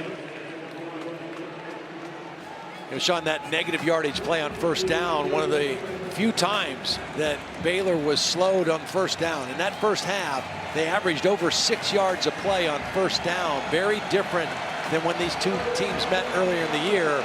Chance for Oklahoma State right now to get off the field with a 3-and-out. Brock Martin limped off. The reason for the stoppage. He's back out there now on 3rd down and 7. Shapen the slant, and looks like with the good tackle, Drew Estrada is going to be just short. Big stop by Jabbar Muhammad. And they will. Well, now they're going to go for it. Baylor has gone for it on 4th down 22 times, or they've converted 22 times this year. Do you like this in your own territory? They're 8 for 9 converting on 4th down in their own territory, but I do not like this call. You have all the momentum in the game. Maybe try to draw them off sides, but I don't like going for it here. I agree with you. Doyle, the fullback. This is a chance to give the Cowboys momentum right back into the game. Shapen lofts it up, throws it away. Well, as you said, they were 8 for 9 in their own zone, going for it on 4th down. Now 8 for 10, and both stops by Oklahoma State. There's just no point in that. There's no reason for it. It's a field position game, and you own the advantage right now because your defense is playing great, and Oklahoma State's offense is struggling against your defense. Why give them a short field why not make them go long field against your defense? You put yourself in a bind, and Dave Aranda's a defensive-minded coach. That's partly why it's so surprising to me. The 2 misses in the regular season game on a 4th and 4 at Oklahoma State, and now today. But in the game in Stillwater, they were behind. They handed the Cowboys great field position, but Baylor in possession of a 15-point lead. Dominic Richardson. Boy, what a good play. Now, in that regular season game, when Baylor went for it in their own zone and didn't make it, the defense forced an immediate 3-and-out and a punt. So Dave Aranda betting this group can do it again. That was Dylan Doyle for the nice play. 4 receivers out of the pistol. Dominic Richardson, the running back. Another first down play that lost yardage. Baylor's been really good on first down, offense and defense today. Pressure from the corner. He got double teamed, and there's the diving catch by Brennan Presley. Where are they going to mark it? He rolled across the line to gain, but they're going to mark him 1 yard short. It's 3rd and 1, and they come up quickly to the line. Looks like it would be a sneak for Sanders. Yep. And he has the first down. Well, that second down play was a really nice throw by Sanders. He was under duress. Ika was getting pressure right in the middle of the pocket. Could not step into the throw. Still able to get enough on it to Presley to make it 3rd and short. Got to be better on first down right here. They can't come up 2nd down and 10 or 11 in this part of the field. Richardson in trouble and dropped. Siaki Ika, as we have said a couple of times, a very hard man to block. Well, this time there's 2 bodies. He just splits the double team and gets into the backfield. And the thing about him is not only is he big and powerful, he has excellent quickness and energy for a guy that big. He's going to make a lot of money at the next level as an interior defensive lineman. Transfer from Salt Lake City. Interesting misdirection action here. Presley belted down. Didn't yield much. And Ika showed up stylishly ready to play. Where there's Siaki on the field before the game. Likes the cameras, knows where they are. He plays with great energy, has a really engaging personality. And again, his ability to play multiple plays. I mean, he plays with great effort and energy. Not in here on this 3rd down play. More of a pass rush down for Baylor. The defense trying to bail out the head coach. He put his faith in them by going for a 4th down. They rush 4. Sanders short throw. Catch Presley. Great and effort. he rolls forward for the first down. He was on top of the defender. Line judge isn't giving him a very good spot, but he's also signaling it was a first down. Really nice effort by Presley. Tempo. Yep, very quickly. Sanders has some running room. Spencer Sanders down to the 5 and wrestled down at the 4. And now all kinds of flags thrown late. Every official out there, even some people who don't have flags, throwing napkins, popcorn boxes. Well, there was a late hit by Josh Sills after the play. Unnecessary roughness. Offense number 72. Crushing penalty. Penalty. The result of the play was a first down after enforcement. It's 1st and 10. And that's a really smart guy in Josh Sills who knows better. But that's a month late. Yeah, one of their leaders, a grad transfer from West Virginia, has played and started in a lot of Big 12 football games, and that was a huge mistake by the big fella. I mean, you're inside the 5-yard line, 1st and goal, and now you're back out. It's still first down, but you're a lot further away from that touchdown. 1st and 10 at the 19. We talked to Sills the other day. Very smart guy. As a matter of fact, he could do our jobs better than we do. He provided great analysis of both teams. Working toward a master's in international agriculture after getting his undergrad degree from West Virginia. Single coverage, bodies tangling, And a flag down, so Sills will feel better if that goes on Al Walcott, as they'll get the ball back in close on first on a pass interference. Little stutter step move by Bray, had a step, and there's the grab. Again, Walcott trying to look around and find the football, but it was after the grab on the shoulder pads.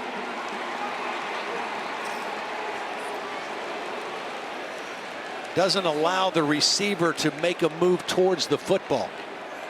He impeded his movement to the football, so they're right back where they were a minute ago. First and goal inside the 5-yard line. And again, the running ability of Spencer Sanders here without Jaylen Warren has to be part of the package here for Oklahoma State. Give him credit. He's had a rough day, but he's leading them back. Touchdown! Dominic Richardson untouched. Boy, excellent blocking. Just caved in the whole side. Watch this offensive line get movement, get pushed. They have not run the ball very successfully that time. Anybody could have run through that hole. Beautiful execution at the point of attack. And Oklahoma State climbing back in this one. Midway through the third, just going for one. Make it an 8-point game, 1-score game. Tanner Brown the extra point. So Dave Aranda will be asked about his decision to go for that 4th down with everything going his way. Regardless of the outcome of this one, that was a key decision. Yeah, I mean, and it just, at that point of the field, you didn't need it. You know, Baylor took advantage of turnovers by Oklahoma State. That's just like a turnover when you go for it in your own territory and don't make it. Oklahoma State capitalized. Later today on ABC, 2 more conference championship games right after us. The American Championship, Houston, winners of 11 in a row against undefeated Cincinnati. And then tonight, the ACC title game, Pitt and Wake Forest. The first ACC championship game without either Clemson or Florida State since 2008. We have a game here, 1-score game, some juice in the Cowboy fans, and the kickoff by Tanner Brown will be a touchback. Here's Molly. After their 4th down stop, Oklahoma State defensive end Brock Martin was telling his teammates, let this be our turning point. This is exactly what we needed. We have to put doubt in their quarterbacks' minds, and the momentum shift and the sideline energy has completely changed here for the Cowboys, guys.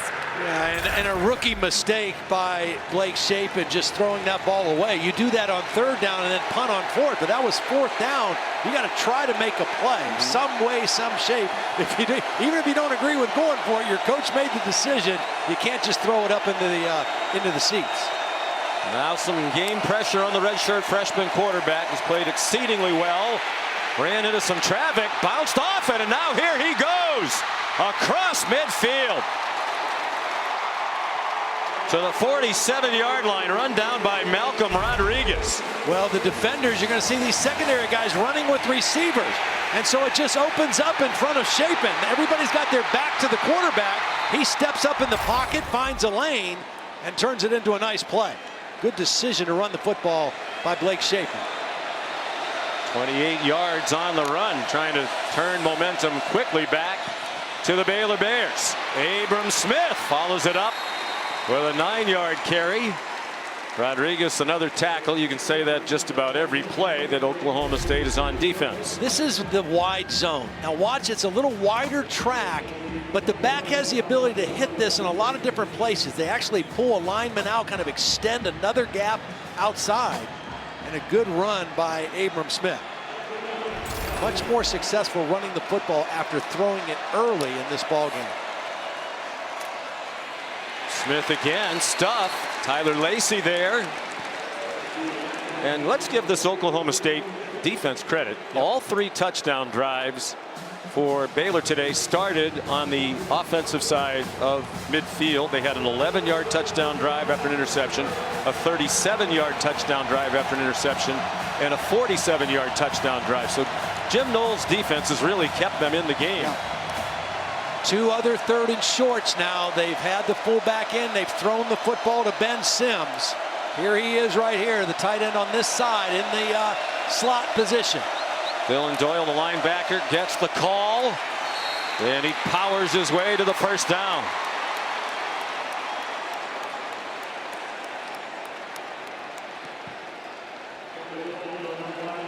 That was a good chance after that play is to go play action and take another shot down the field. Again, their go-to guy has been Tyquan Thornton, number 9.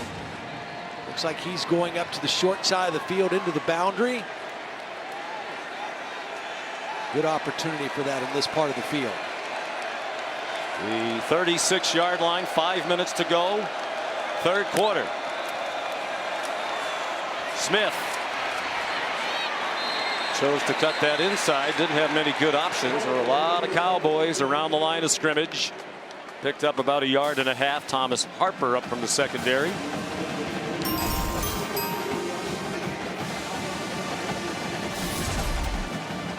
Selection show on ESPN tomorrow at noon. It might be a long night for that committee. There's a lot of football to be played here today. Trickeration. It's going to be a throw from Thornton, and well defended. Trying to get it down the field. Now a flag down. Oh, I wonder if this is intentional grounding.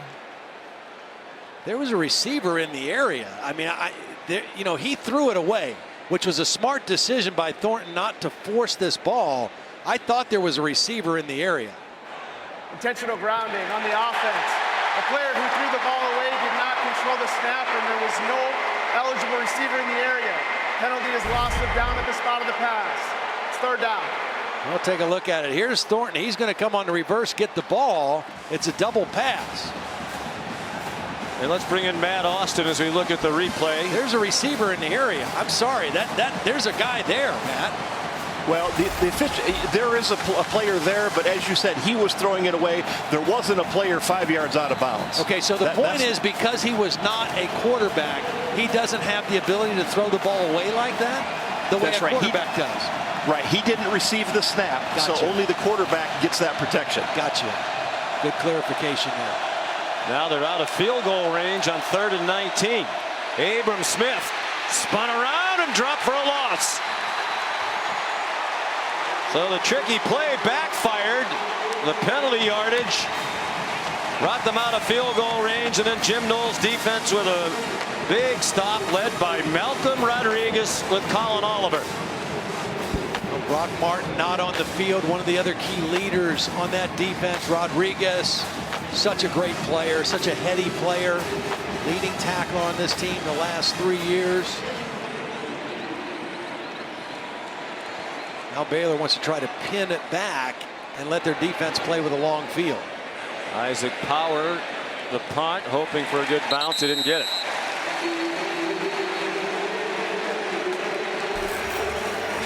As they've done all season long. Well, Oklahoma State leaning on the defense. Can they continue to get enough from the offense? They're down by 8. Well, development in this game after that 28-yard run by Blake Shapen. He went reaching for his right shoulder. He continued on, but when that series ended, he went straight to the medical tent. He is still in there. Gary Bohannon at the top of your screen, ordinarily the starter warming up, but we don't think he will play. And that was Kyron Drones warming up, who's played 2 snaps all year. It goes deep for Jaden Bray. He had moved open, but couldn't haul in the bomb from Spencer Sanders.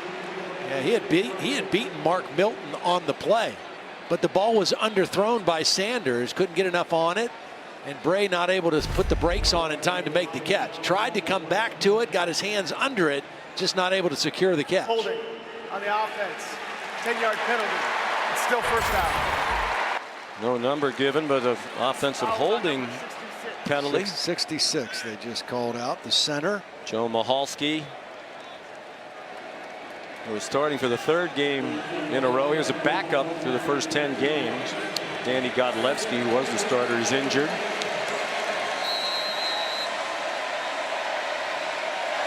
Momentum on the side of the Cowboys, but a long way to go. 90 yards from a touchdown. And on 1st and 20, it's Dezmon Jackson for nothing. Well, still 53 yards rushing for Oklahoma State. It's one thing to not have your leading rusher, Jaylen Warren. But it's another thing when your offensive line is kind of getting manhandled by the Baylor defensive front seven. And that's been more of the story. I mean, obviously they miss Warren and his downhill running ability, but they have gotten no push or open things up other than that touchdown run a few moments ago.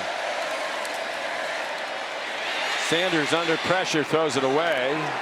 Flags thrown. Okay, now here's my only question about this. Is this a catchable pass? No. Because Sanders is clearly throwing the football away. So even if there was contact, you have to determine whether this ball is even catchable. And that is likely the discussion with Brandon Cruz and his crew. Prior to the pass, holding, defense number 12, 10 yards from the previous spot.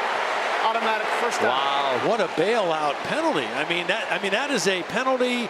Baylor's got them backed up. They're behind the sticks by 10 yards. And now they get an automatic first down.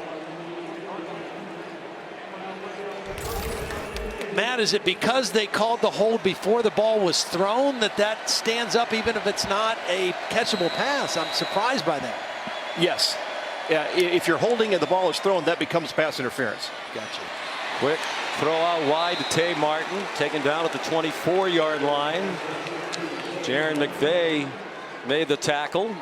Rare positive first down play. The previous 6 first down plays had a total of -6 yards. Now, Oklahoma State needs to try to capitalize on this good fortune of that penalty. Even if they don't score here, they have a chance to flip the field. Their defense has started to settle in, move the football. Even if they end up punting, they help their defense out here after the penalty resulted in a first down. Tough run by Dezmon Jackson. He got 3. But when they had Jaylen Warren in the regular season game against Baylor, they ran 59 running plays and threw only 23 passes. Without him today, only 25 runs, 28 passes. And Sanders engineer a signature comeback. Tay Martin the catch, first down. Of course, they had a signature comeback last week. Bear in mind, they were down by 9 points going to the fourth quarter against Oklahoma in Bedlam. Scored 13 unanswered points in the fourth quarter. Defense was brilliant in the second half. Juggling, and it's intercepted on the ricochet. The defensive end, Utley's had a terrific game in the right place there. McVea popped it, and Utley caught it. And Sanders has thrown 4 interceptions today. This is a really tough throw to make. Rolling to his left, he's trying to throw it back towards the middle. It's a little bit behind Brennan Presley. And the ball just ricochets up, and Utley comes away with it. Just a hard throw to make, moving to your left, throwing back towards the middle. And Presley not able to reach back and make the catch. Throw behind. And it results in the 4th interception. Thrown by Sanders, a career high. He's thrown 7 in the 2 games against Baylor this year. Shapen out of the tent, but not on the field. Here's Kyron Drones, his 3rd snap of the season. Abram Smith stuffed. He played 2 snaps last week against Texas Tech. Shapen ready to go and sprints on. Apparent shoulder injury for Shapen, like he was grabbing at his throwing shoulder. It wasn't on the hit, it was when he hit the ground. He landed on that right shoulder after that run. They are in field goal range at this point in the game. A field goal to make it a 2-score game would be huge. Started out completing his first 17, 2 out of 7 since. Threw that one in harm's way. It's caught by Drew Estrada. Jason Taylor had a chance to maybe step in front of that. I mean, he was running to that part of the field, but I don't know that he saw the football. And if he caught it, he'd still be running. Yeah. He's reading the route, but he just doesn't make a play on the ball. Interesting. They have to run another play here in the 3rd quarter. 3rd down and 8, just inside the 20.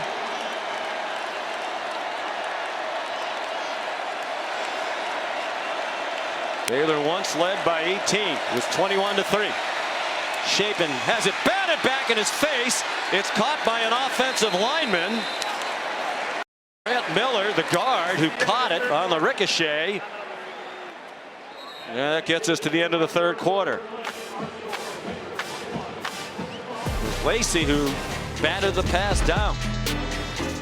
Set up for quite a finish here in Arlington, Texas. 4 interceptions, but still a chance. Down by only 1 score. Our coverage on ABC will return after this message and a word from our ABC stations. True freshman Hankins for 39 yards. No good. He had a 39-yarder that was deflected and came up short. Entering this game, he was 11 for 11 from inside 40 yards. He's 0 for 2 from 39 today. Still a 1-score game. Good snap, good hold. It looked like it was going to be all right, and it just kind of kept pushing out to the left. And Oklahoma State survives the 4th interception thrown by Spencer Sanders. And, you know, you just got to have short-term memory loss if you're Spencer Sanders right now and just realize, hey, it doesn't matter. I've thrown 4 interceptions. I got to just get right back in it. I got a whole 4th quarter, and we're only down 1 score. They threw 3 against Baylor in the regular season. They still beat the Baylor Bears. He threw 2 last week in Bedlam. They still beat the Sooners. John Paul Richardson flattened by Jairon McVea, who's been everywhere today for that Baylor defense. The lack of a running game has just made them one-dimensional on first down. And Baylor has just 1 first down today. They've put them in very difficult second down situations on a consistent basis.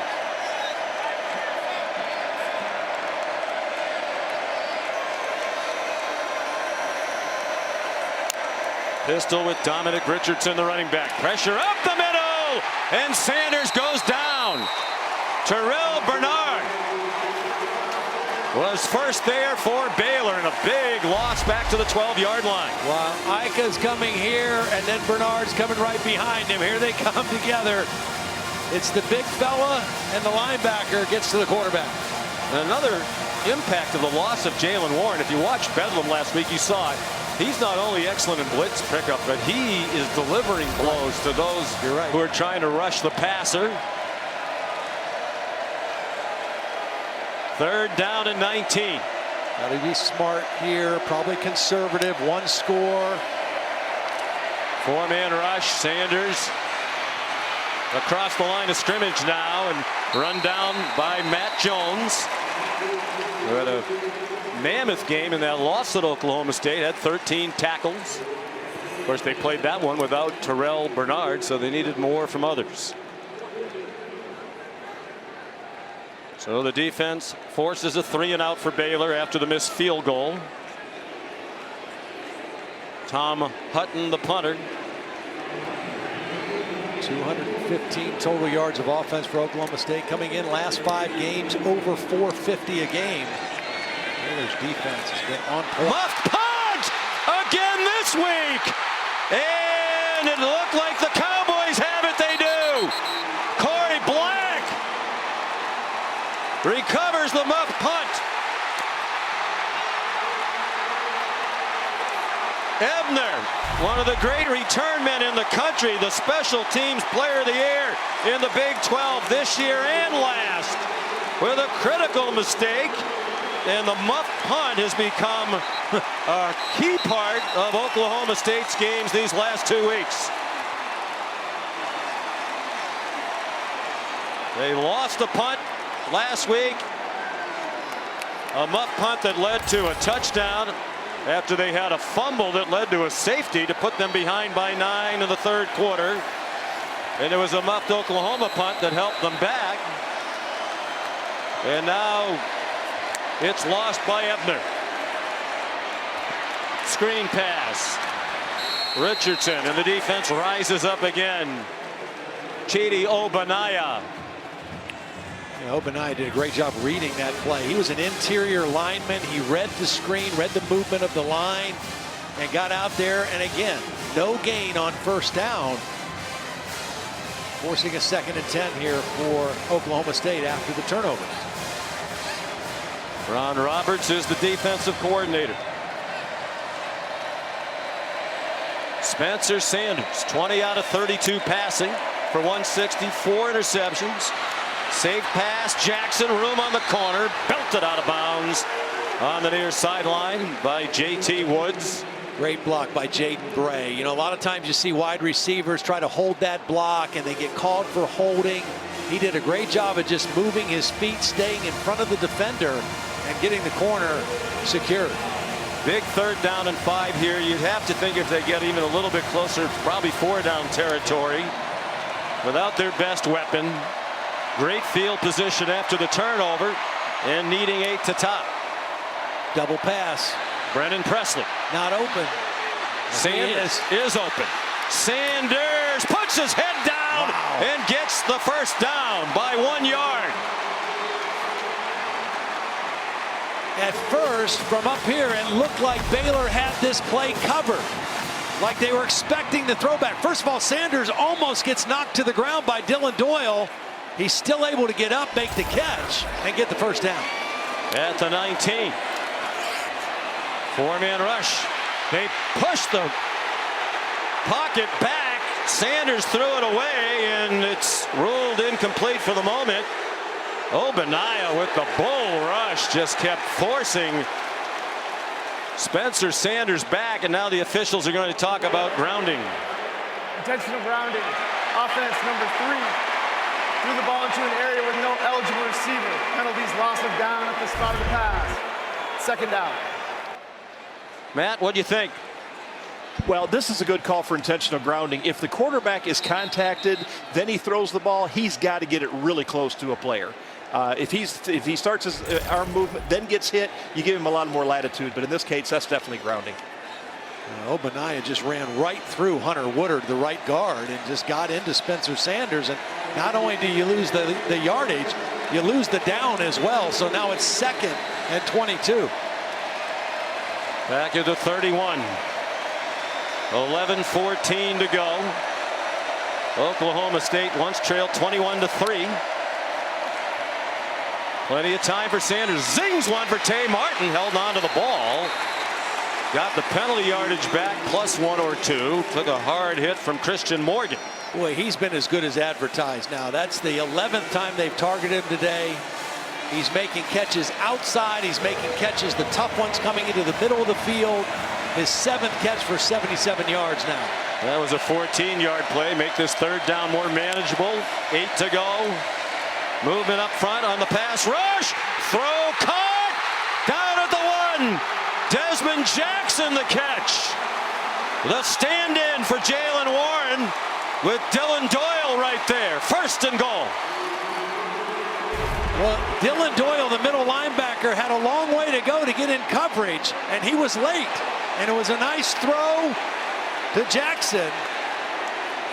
And they're down inside the 1-yard line. He did not have a catch all season long. Some of the Oklahoma State people think that should have been a touchdown. They've looked at it at the replay booth. Looked like his elbow was down. Shy of the goal line. 1st and goal. Dezmon Jackson, the running back. Dezmon Jackson thrown back. No gain. They even lost a foot or 2.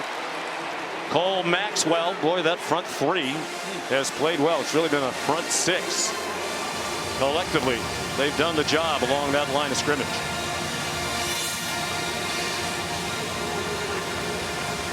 I think you bring this thing out wide a little bit and give Spencer Sanders a chance to have a run pass option here. A little spread formation with 3 receivers to the wide side of the field to kind of spread out this Baylor defense. Jackson surging toward the end zone. No signal. He didn't get there. And this is where the powerfully built Warren would really help at the goal line. Obaniah with another play. It looked like he was going to score. Obaniah pulled him back into the field of play. 3rd and goal. Will they try Sanders this time? They missed the handoff. Ball is free. And it'll be 4th down on the 3-yard line. They had 1st and goal from a foot, and now 4th and goal for the 3. And Mike Gundy's going to send the field goal team on.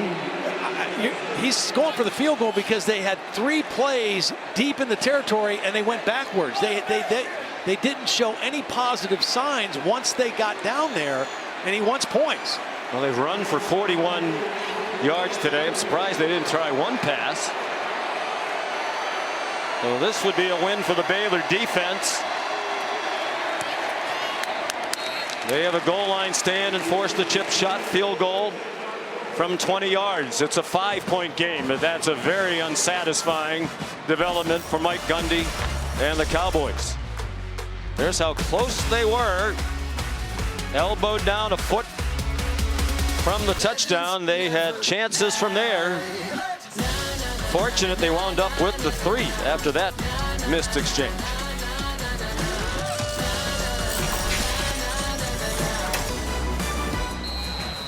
Coming up right after we're finished here in Arlington, Texas, the American Athletic Championship game. What a matchup. 1-loss Houston, undefeated Cincinnati. Cincinnati trying to stay in the top 4 and get in the college football playoff. Interesting, after he muffed the punt, Ebner not back deep for that kickoff. And it's a touchback. And here's Kevin Nagandi.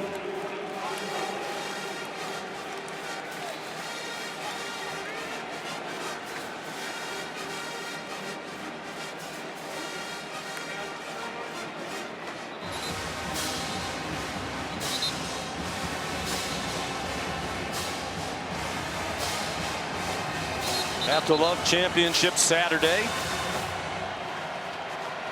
Baylor trying to go from a 2-7 team last year in the first season under Dave Aranda to conference champions in year 2. They're making it very difficult on themselves after they had an 18-point lead early. Slant caught. Drew Estrada, good first down gain, 7 yards. Colby Harvell-Peel there for Oklahoma State. Another quick throw. Ball getting out of the hands quickly. Respecting this rush. Again, coming into the game, this Oklahoma State defense leading the nation in sacks. They've gotten to Shapen a couple times, but he's gotten rid of the ball quickly several times. Abram Smith. Wow. Jeff Grimes calls it reliable, violent offense. That is a reliably violent run from the former linebacker, Abram Smith, to the 38 and a first down. Molly? Well, when throwing the ball on the sideline, Blake Shapen kept grabbing his right shoulder, testing the mobility. He told teammates, "I'm fine," but he's in visible discomfort and he was frustrated. It's the first time I've seen him frustrated or all game. He's looking downfield, and he's going to go down back at the 31. Brock Martin, first there for the Cowboys. Well, he's working on Abram Smith, and just watch him. Here he's going to come. Smith is going to go to block him. Brock Martin's coming from right here. Number 9 just overpowers the back.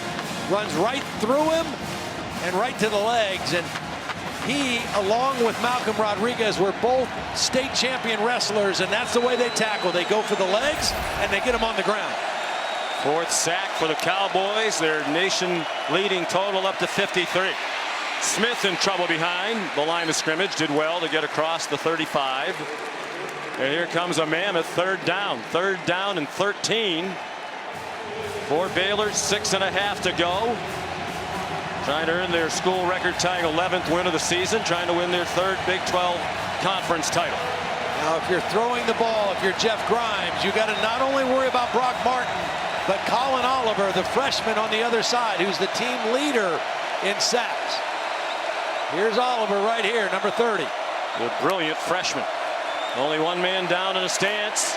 Shapen design roll. Here comes Oliver, and he hit him, and it's picked up by Baylor, recovered by Abram Smith, but it's a big loss on the play. And Shapen getting up, favoring that right shoulder again. He took another direct hit by Colin Oliver. Oliver rushes the passer. They knock him inside, but he doesn't give up on the play. My goodness. And just the acceleration and speed to Chapin. He has emerged as a star in his true freshman year. Mike Gundy called his season unbelievable. Jim Knowles talked about an incredible combination of ability and intelligence. 9.5 sacks for Oliver coming in, led all freshmen. Woo, look at this punt. Almost hit that gigantic video board that hangs over the field. Brennan Presley the fair catch. 53-yard run. Yet another chance for Oklahoma State. You're watching Dr. Pepper Championship Week, and you'll want to stay tuned. A lot more still to come.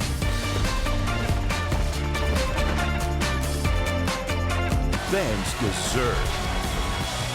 65,771 inside AT&T Stadium. Second biggest crowd since the Big 12 reinstated its championship game in 2017. We had more than 83,000 here in 2018 for Oklahoma and Texas.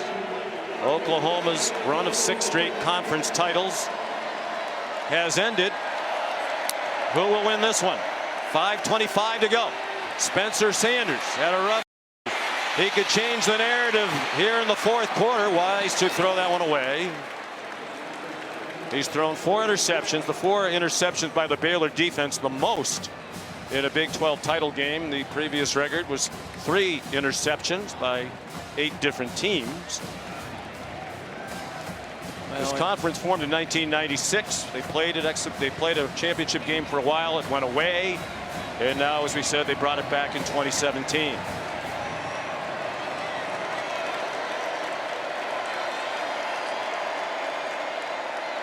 They spread the field. No running game at all today for Oklahoma State. Sanders fighting valiantly, lowers his head. Short gain. Jalen Petrie chased him out. And it's going to be 3rd down and 7. You just joined us, Jalen Warren, their leading rusher, 1,100 yards plus on the season. Has not played, undisclosed leg injury.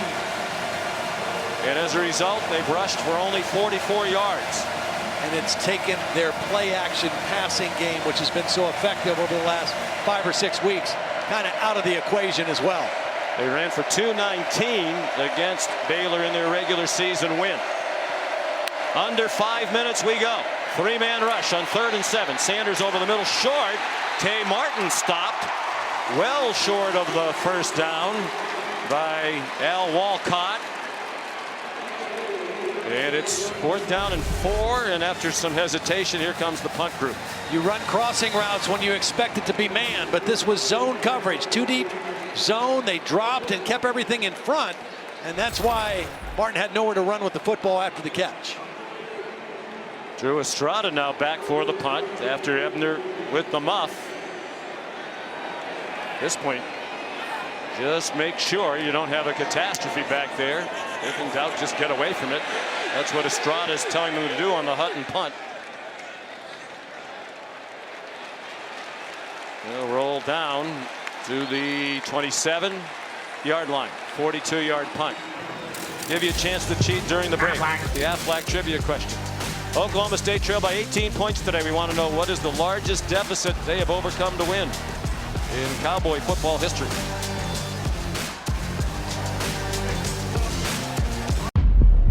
Answer to the Aflac trivia question. Largest comeback win in Oklahoma State history is 20 points. They trailed 20-0 at Colorado in 1979 and won 21-20. This wouldn't be the biggest comeback, but obviously among them. And here's Abram Smith, dropped for a loss by Brendan Evers, and Mike Gundy will use his first timeout. He has 2 remaining and all 3 in possession for Baylor. And Sean, you got to think that Mike Gundy and Jim Knowles are thinking this quarterback may not be able to throw right now for Baylor. He took a couple hard shots on his right shoulder. We need to stop the run. So 1st down, they ganged up on the line of scrimmage. They got a negative yardage play. You got to feel they got to think they're going to get a 3 and out with 3 handoffs here. We talked at the beginning of the telecast. This is not even is it not your father's Big 12 anymore. That's it's right. not even your older brother's Big 12 anymore. This conference known for so many years for its wide open offense. Neither team has 250 yards. These are 2 great defenses and 2 offenses playing shorthanded. Yeah. Baylor without its starting quarterback. Chapin's filled in well.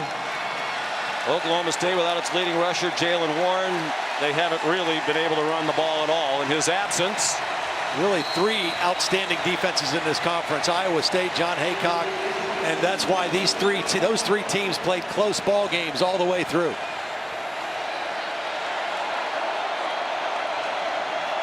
.345 to go. 2nd and 11. They will have Chapin throw it, although he takes it down and runs. Get the face mask. I don't know if they saw it or whether he did grab the face mask. Brock Martin on the tackle. Brendan Evers.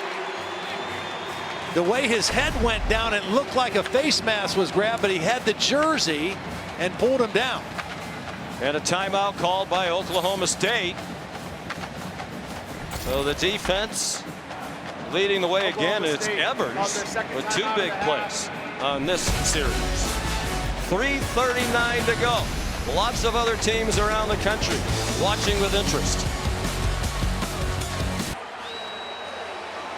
Aerial coverage provided by Goodyear with you every mile on the road to greatness. Goodyear, more driven.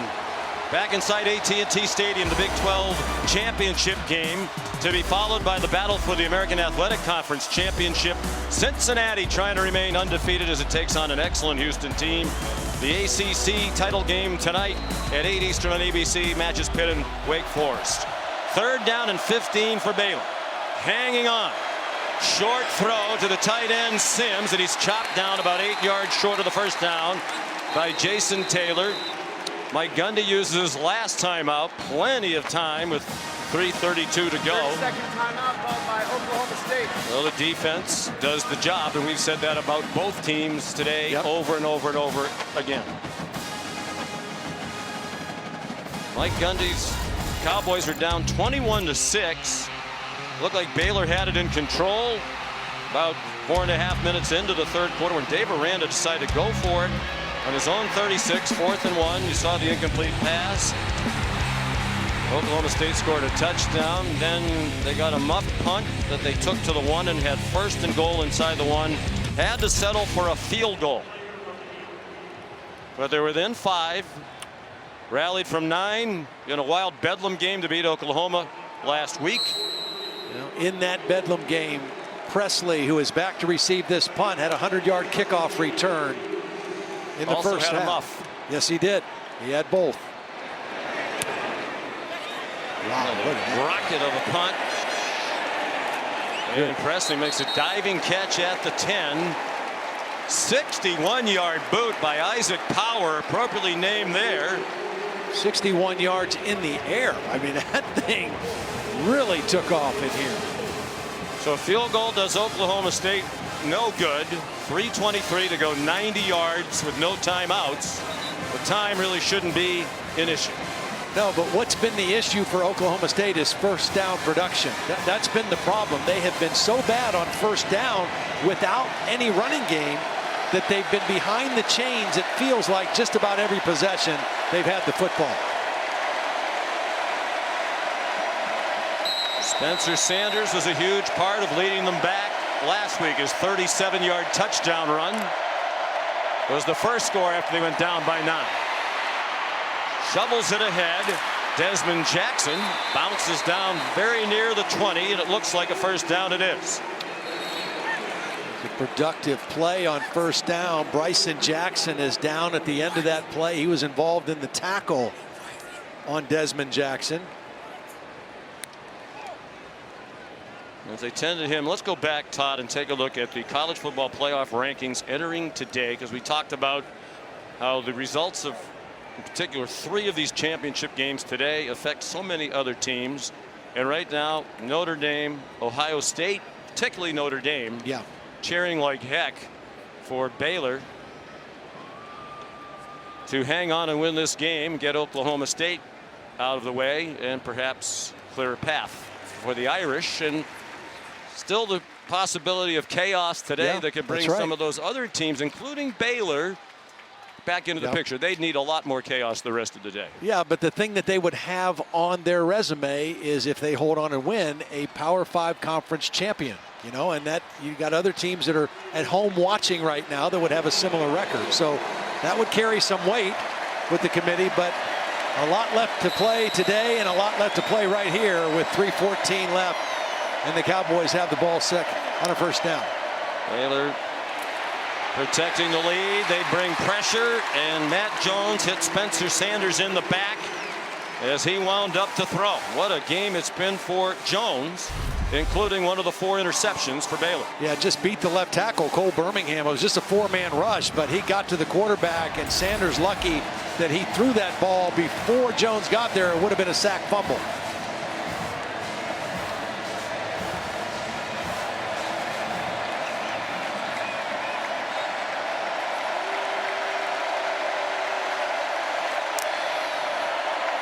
Four-man rush.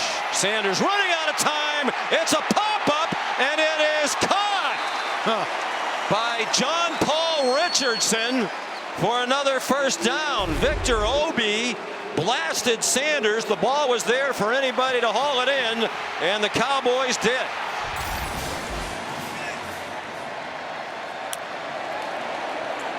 They mix in the run. Dezmon Jackson. They're getting it 10 yards at a time. They went from the 10 to the 20 to the 30 and now to the 40. And still plenty of time. Just under 3 minutes. Left tackle Cole Birmingham a little shook up at the end of that play. We need to keep an eye on that. Quick pass out wide to John Paul Richardson. He had only 14 catches all season, but he's emerged. You never know in these title games who's going to step into the spotlight. Remember, in college football, even though Oklahoma State has no timeouts left, the clock stops if you get out of bounds. If you make a first down, it stops until they reset the chains. 41 pass attempts, a career high for Spencer Sanders. Throws another, wide open and caught. Richardson again. The freshman from Missouri City, Texas, the son of the former NFL player Bucky Richardson. That was what is a Tampa 2 defense. Dylan Doyle trying to get deep in the middle. Couldn't find a receiver. Out wide to the other side. Blaine Green lunging for the marker. And Oklahoma State, Todd, now has plenty of time. Yeah. But you don't want to score too soon. On the other hand, they have nice rhythm and tempo, and they have the defense on the heels. Right, and you have a quarterback on the other side of the field that's a little banged up. So not as worried about giving them time as you are maybe earlier in the game. Right now, they've got to keep this momentum going with their offense. Sanders ran to the 30 for a first down. Not anything Blake Shapen can do right now.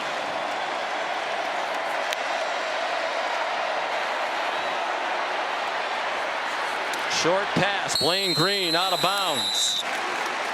24-yard line. Oklahoma State has had just one lead today. They kicked a field goal in the first quarter to take a 3-0 lead. Then 21 unanswered points for Baylor. Can't take a sack. Jackson, nice run. Fighting for the marker. Victor Obi. Now, if you're Baylor, would you start thinking about timeouts? Well, yeah, you have to. Yeah, time's more of an issue for you than it is, and they just used their first timeout. Now, the good news, if you're Baylor, you're playing to protect the end zone. A field goal does Oklahoma State no good. Even though they're moving the ball and they have momentum, you've been a good red zone defense all year long. And that 21 yards needed is still a very long way to go against a good defense like Baylor is.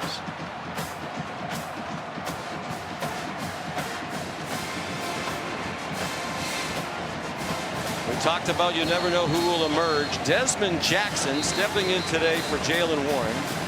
Had not caught a pass all season. He had 6 career catches.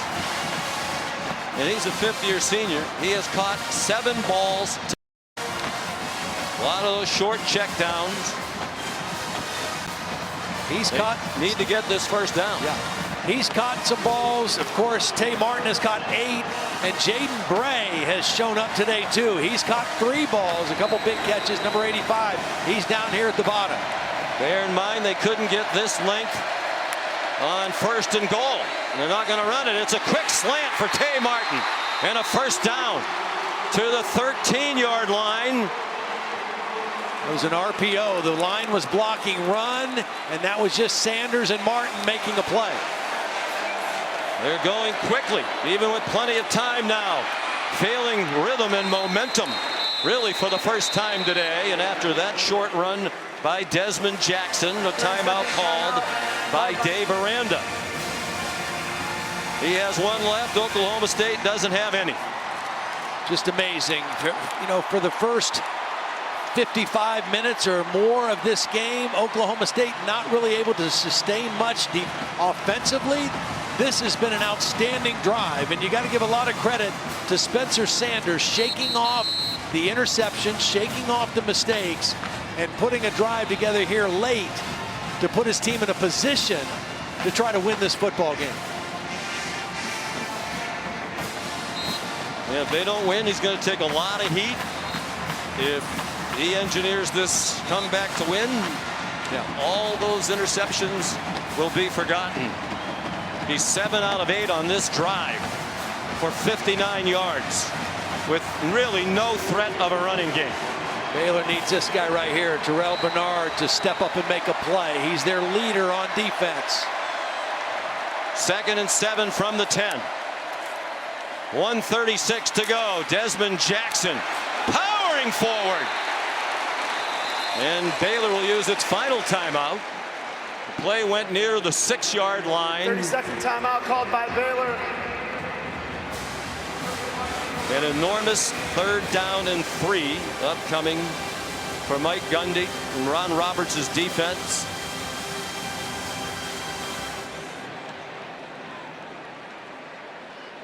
Well, we've seen they've had a very hard time running the ball. What do you think they'll do on 3rd down and 3? It's 4-down territory. Right. For sure. A couple times I've said Spencer Sanders with a run pass option, have not seen that yet. What they have liked and have been pretty successful with is the little run fake RPO kind of action and then throwing the slant route to Tay Martin. That's worked for them. It's been there. I don't know that you, even though they've run the ball better on this drive, I don't know that you think a running play is going to get the first down for you here unless your quarterback runs the football. I think you put him out wide, Spencer Sanders, and give him a chance to run or pass and make a decision as a leader. The Cowboys appropriately out of the pistol on a critical 3rd down and 3. A minute and a half to go in the conference title game. They throw it up for Martin and a flag down. He couldn't make the catch. Knocked it around for a moment with Mark Milton there, but that's going to be pass interference on the Baylor Bears. Pass interference, defense, number 37. Foul occurred in the end zone. Ball be placed at the 2-yard line. Automatic first down. The problem for Mark Milton is that Tay Martin beat him right off the jump, and he was playing catch up the whole play. So as he's trying to catch up to the receiver, he ran into Martin as the ball was approaching. They had 3 shots from inside the 1 and settled for a field goal. Can the Cowboys punch it in? They bring Tyler Lacey, the defensive end, as a blocker. Jackson snuffed after he got about half of what they needed. You got plenty of time here if you're Oklahoma State. You don't need to panic. Just use the time. You've got 3 downs to score a touchdown from the 1.5-yard line. I agree. You know, that rhythm is kind of gone. Use more time. 2nd and goal. Jackson again tries to go up and over and did not get in. How agonizing this must be for Jaylen Warren. All he can do is watch as his teammates try to pull off one of the great comebacks in school history. Part of the reason running inside is so tough is because of Siaka Ika. On 3rd and goal. This time they will try to throw it. Up for grabs and incomplete. Intended for Tyler Lacey, the defensive end that they put in as a blocker. And the Big 12 championship comes down to this play. Jalen Petrie had the coverage.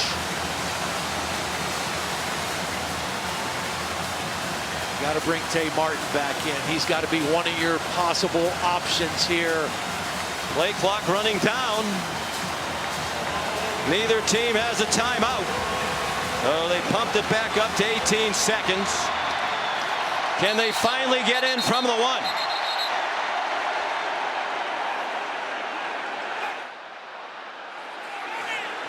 I think there's an issue with the play clock, and that's why the officials have stopped it. Play clock will be set to 25 seconds. Adding to the drama. For Oklahoma State, win a conference championship if you score in all likelihood. And perhaps the CFB.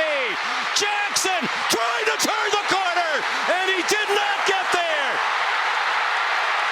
Jairon McVea raced him to the pylon and made sure he came up inches short.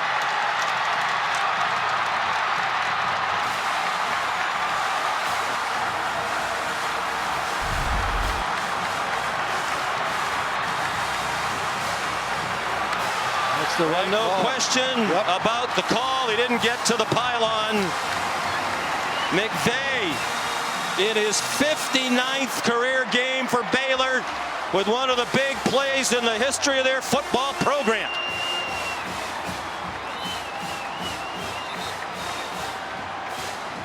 Great effort by Dezmon Jackson, but McVea, he's right here. You're going to see him go inside first and then just a dead sprint.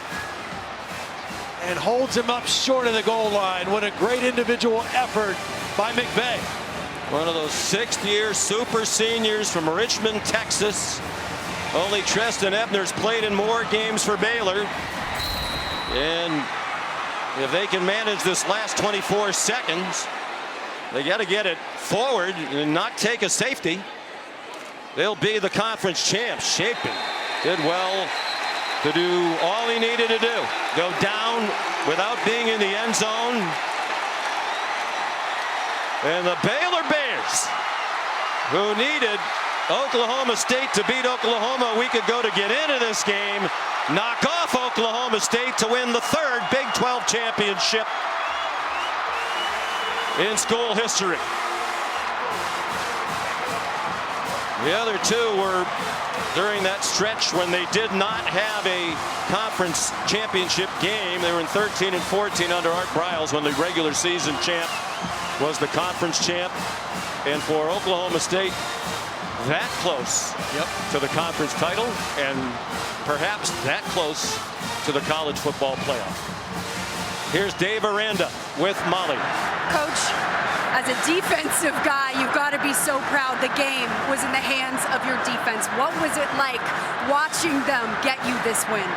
You know, just knowing Jalen Petrie, knowing Terrell Bernard, just knowing all of those guys, and knowing Apu Ika and just the pride they have in their craft, knowing the growth they've made as a person. I mean, to see that effort and that fight is just definitive of what's been happening without all the eyes that are on us today. And so I'm blessed to be a part of all of it. Blake Shapen with just his 2nd career start in a championship game. He looked unflappable. How proud are you of your redshirt freshman quarterback? Just real gritty. I mean, you know, he got hurt on one of his scrambles and fell on his shoulder. Had to go back in, get looked out, ran back on. And so we were trying to run the ball and kind of take some off of him. And just his fight throughout, the players backing him up, you know, Blake's competitiveness and his fire and his belief. It's a great team. You're 2-7 last year. Now you're conference champions in just your 2nd year with the program. What did it take to get to this point? I think, you know, getting out of your own way. I think everyone's got egos, and I think everybody, you know, has ideas of how to do it, or my way's better, or this is what's worked in the past, and I think to get all that and to not cover up, but to open yourself up so people can see you and then connect to that and then do that 100-fold with a team is a lot of work, but we did it. Coach, hindsight is 20/20, but what are your thoughts about your decision to go for it on 4th down? That kind of keyed Oklahoma State's comeback a little bit. Yeah, I think we've always been that way, and I think, I think that's somewhere where I think myself, going for it, I think was the right call, but I think coaching pointers to Blake is like, hey, this is it. We can't throw it away. We don't have another down. You have to be able to make it. I take the fault for that. This is a game of chaos. Who knows what's going to happen in these later games today? Have you guys thought about the possibility of perhaps being one of the top 4 teams? We try our very best to handle the stuff we can control. There's been 2 games so far this year, really almost 3, where we struggled with that.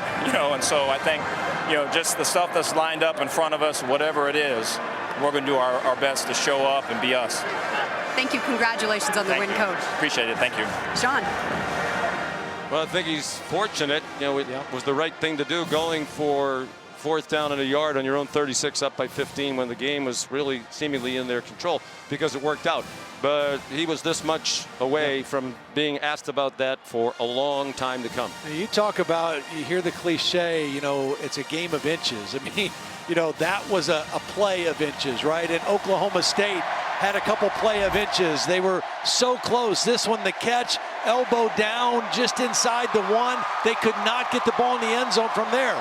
Then another 1st and goal inside the 2, and that's the last play on 4th down. 2 plays that close between victory and defeat for Oklahoma State. The 7 plays run from inside the 2-yard line without a touchdown on either one, just 3 points. That's about as animated as Dave Aranda gets. I think you got a sense of what he's like in that interview with Molly McGrath. Another one of the heroes for Baylor. There are many. It's Blake Shapen, the quarterback, with Molly.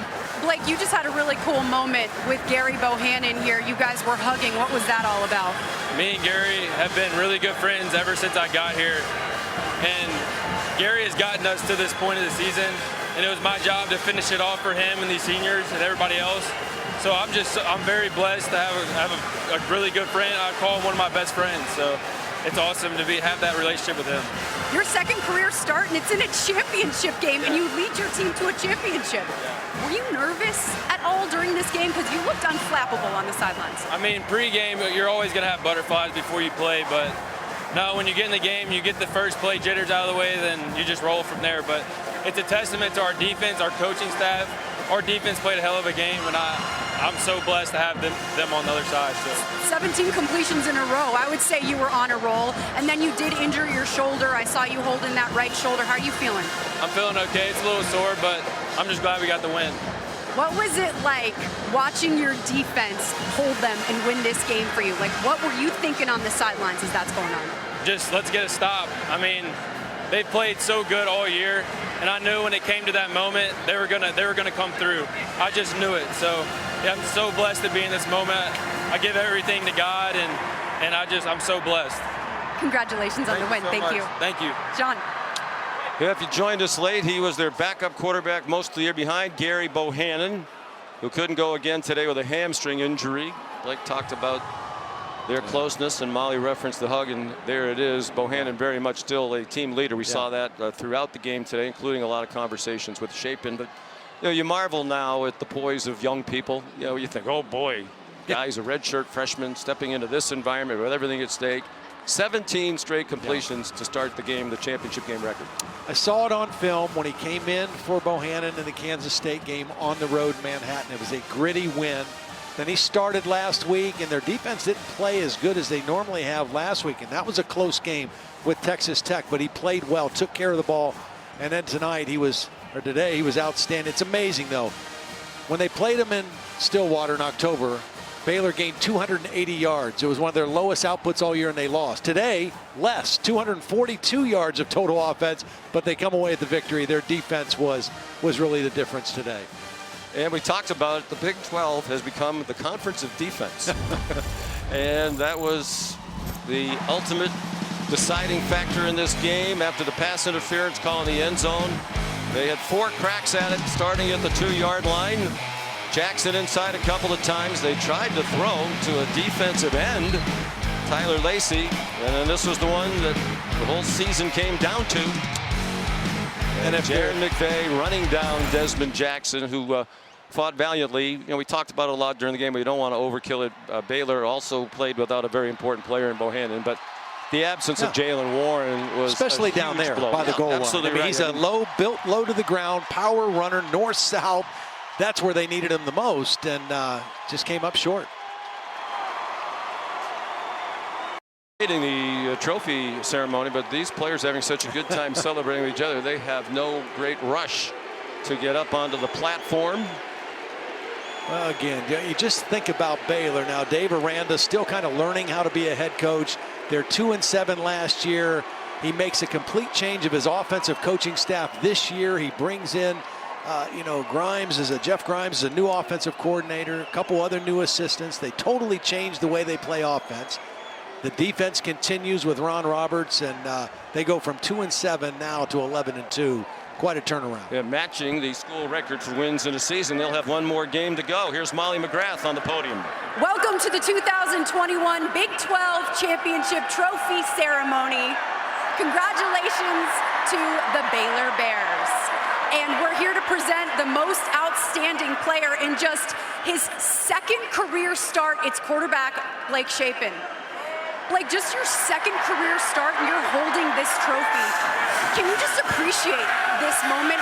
What does all of this feel like to you? It's amazing. It's a testament to my teammates, my coaches, everyone that's been involved. I'm so blessed to be in this position. I thank all my teammates. If it wasn't for them, I wouldn't be in this situation today. 17 straight completions to start the game. What was going through your head in the beginning of this game on this stage? Of course, you're going to have pregame jitters, but once you get on the field and get a couple plays out of the way, then it's just you roll from there. I appreciate my O-linemen for blocking their butts off all game, and I appreciate my receivers for making contested catches. Congratulations on the win, and here to present the Big 12 Championship Trophy is Commissioner Bob Bowlesby. Thank you. First of all, let's congratulate the Oklahoma State Cowboys on a great year. Wish them well in the postseason. But now for the main event. Congratulate the Baylor Bears and Coach Aranda for their Big 12 Conference Championship game victory.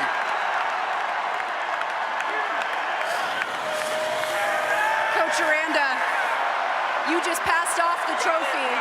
You just passed off the trophy to your team captains. When you were just announced as the Big 12 champions, I saw you got a little misty in the eyes. What does this moment feel like for you? No, there's guys that could have left and decided to stay. There's guys that were used to certain things, and the things that we were doing weren't those things. And they've had success before, and then to go through last year and the failure and the frustration, and then the coaches leaving, and however many coaches have coached me in my career, I think it's way special that you can open yourself up to trust again, to love again, and be a team. Congratulations on the win, Coach, and congratulations to the Baylor Bears, the 2021 Dr. Pepper Big 12 champions. And who knows, they'll watch the rest of the day with interest, hope for a lot of chaos on the other teams ahead of them in the college football playoff rankings. It's still a long shot, but there's faint hope alive in Waco, and a lot more hope in South Bend. That's correct. There's still a lot of great football to come, including Cincinnati up next in the American Championship game against Houston. Final score in an epic Big 12 championship game: Baylor 21, Oklahoma State 16. For Molly McGrath, Todd Blackledge, our great crew led by Josh Hoffman and Scott Johnson. Sean McDonough saying so long from Arlington. Let's go back to the studio. Here's Kevin.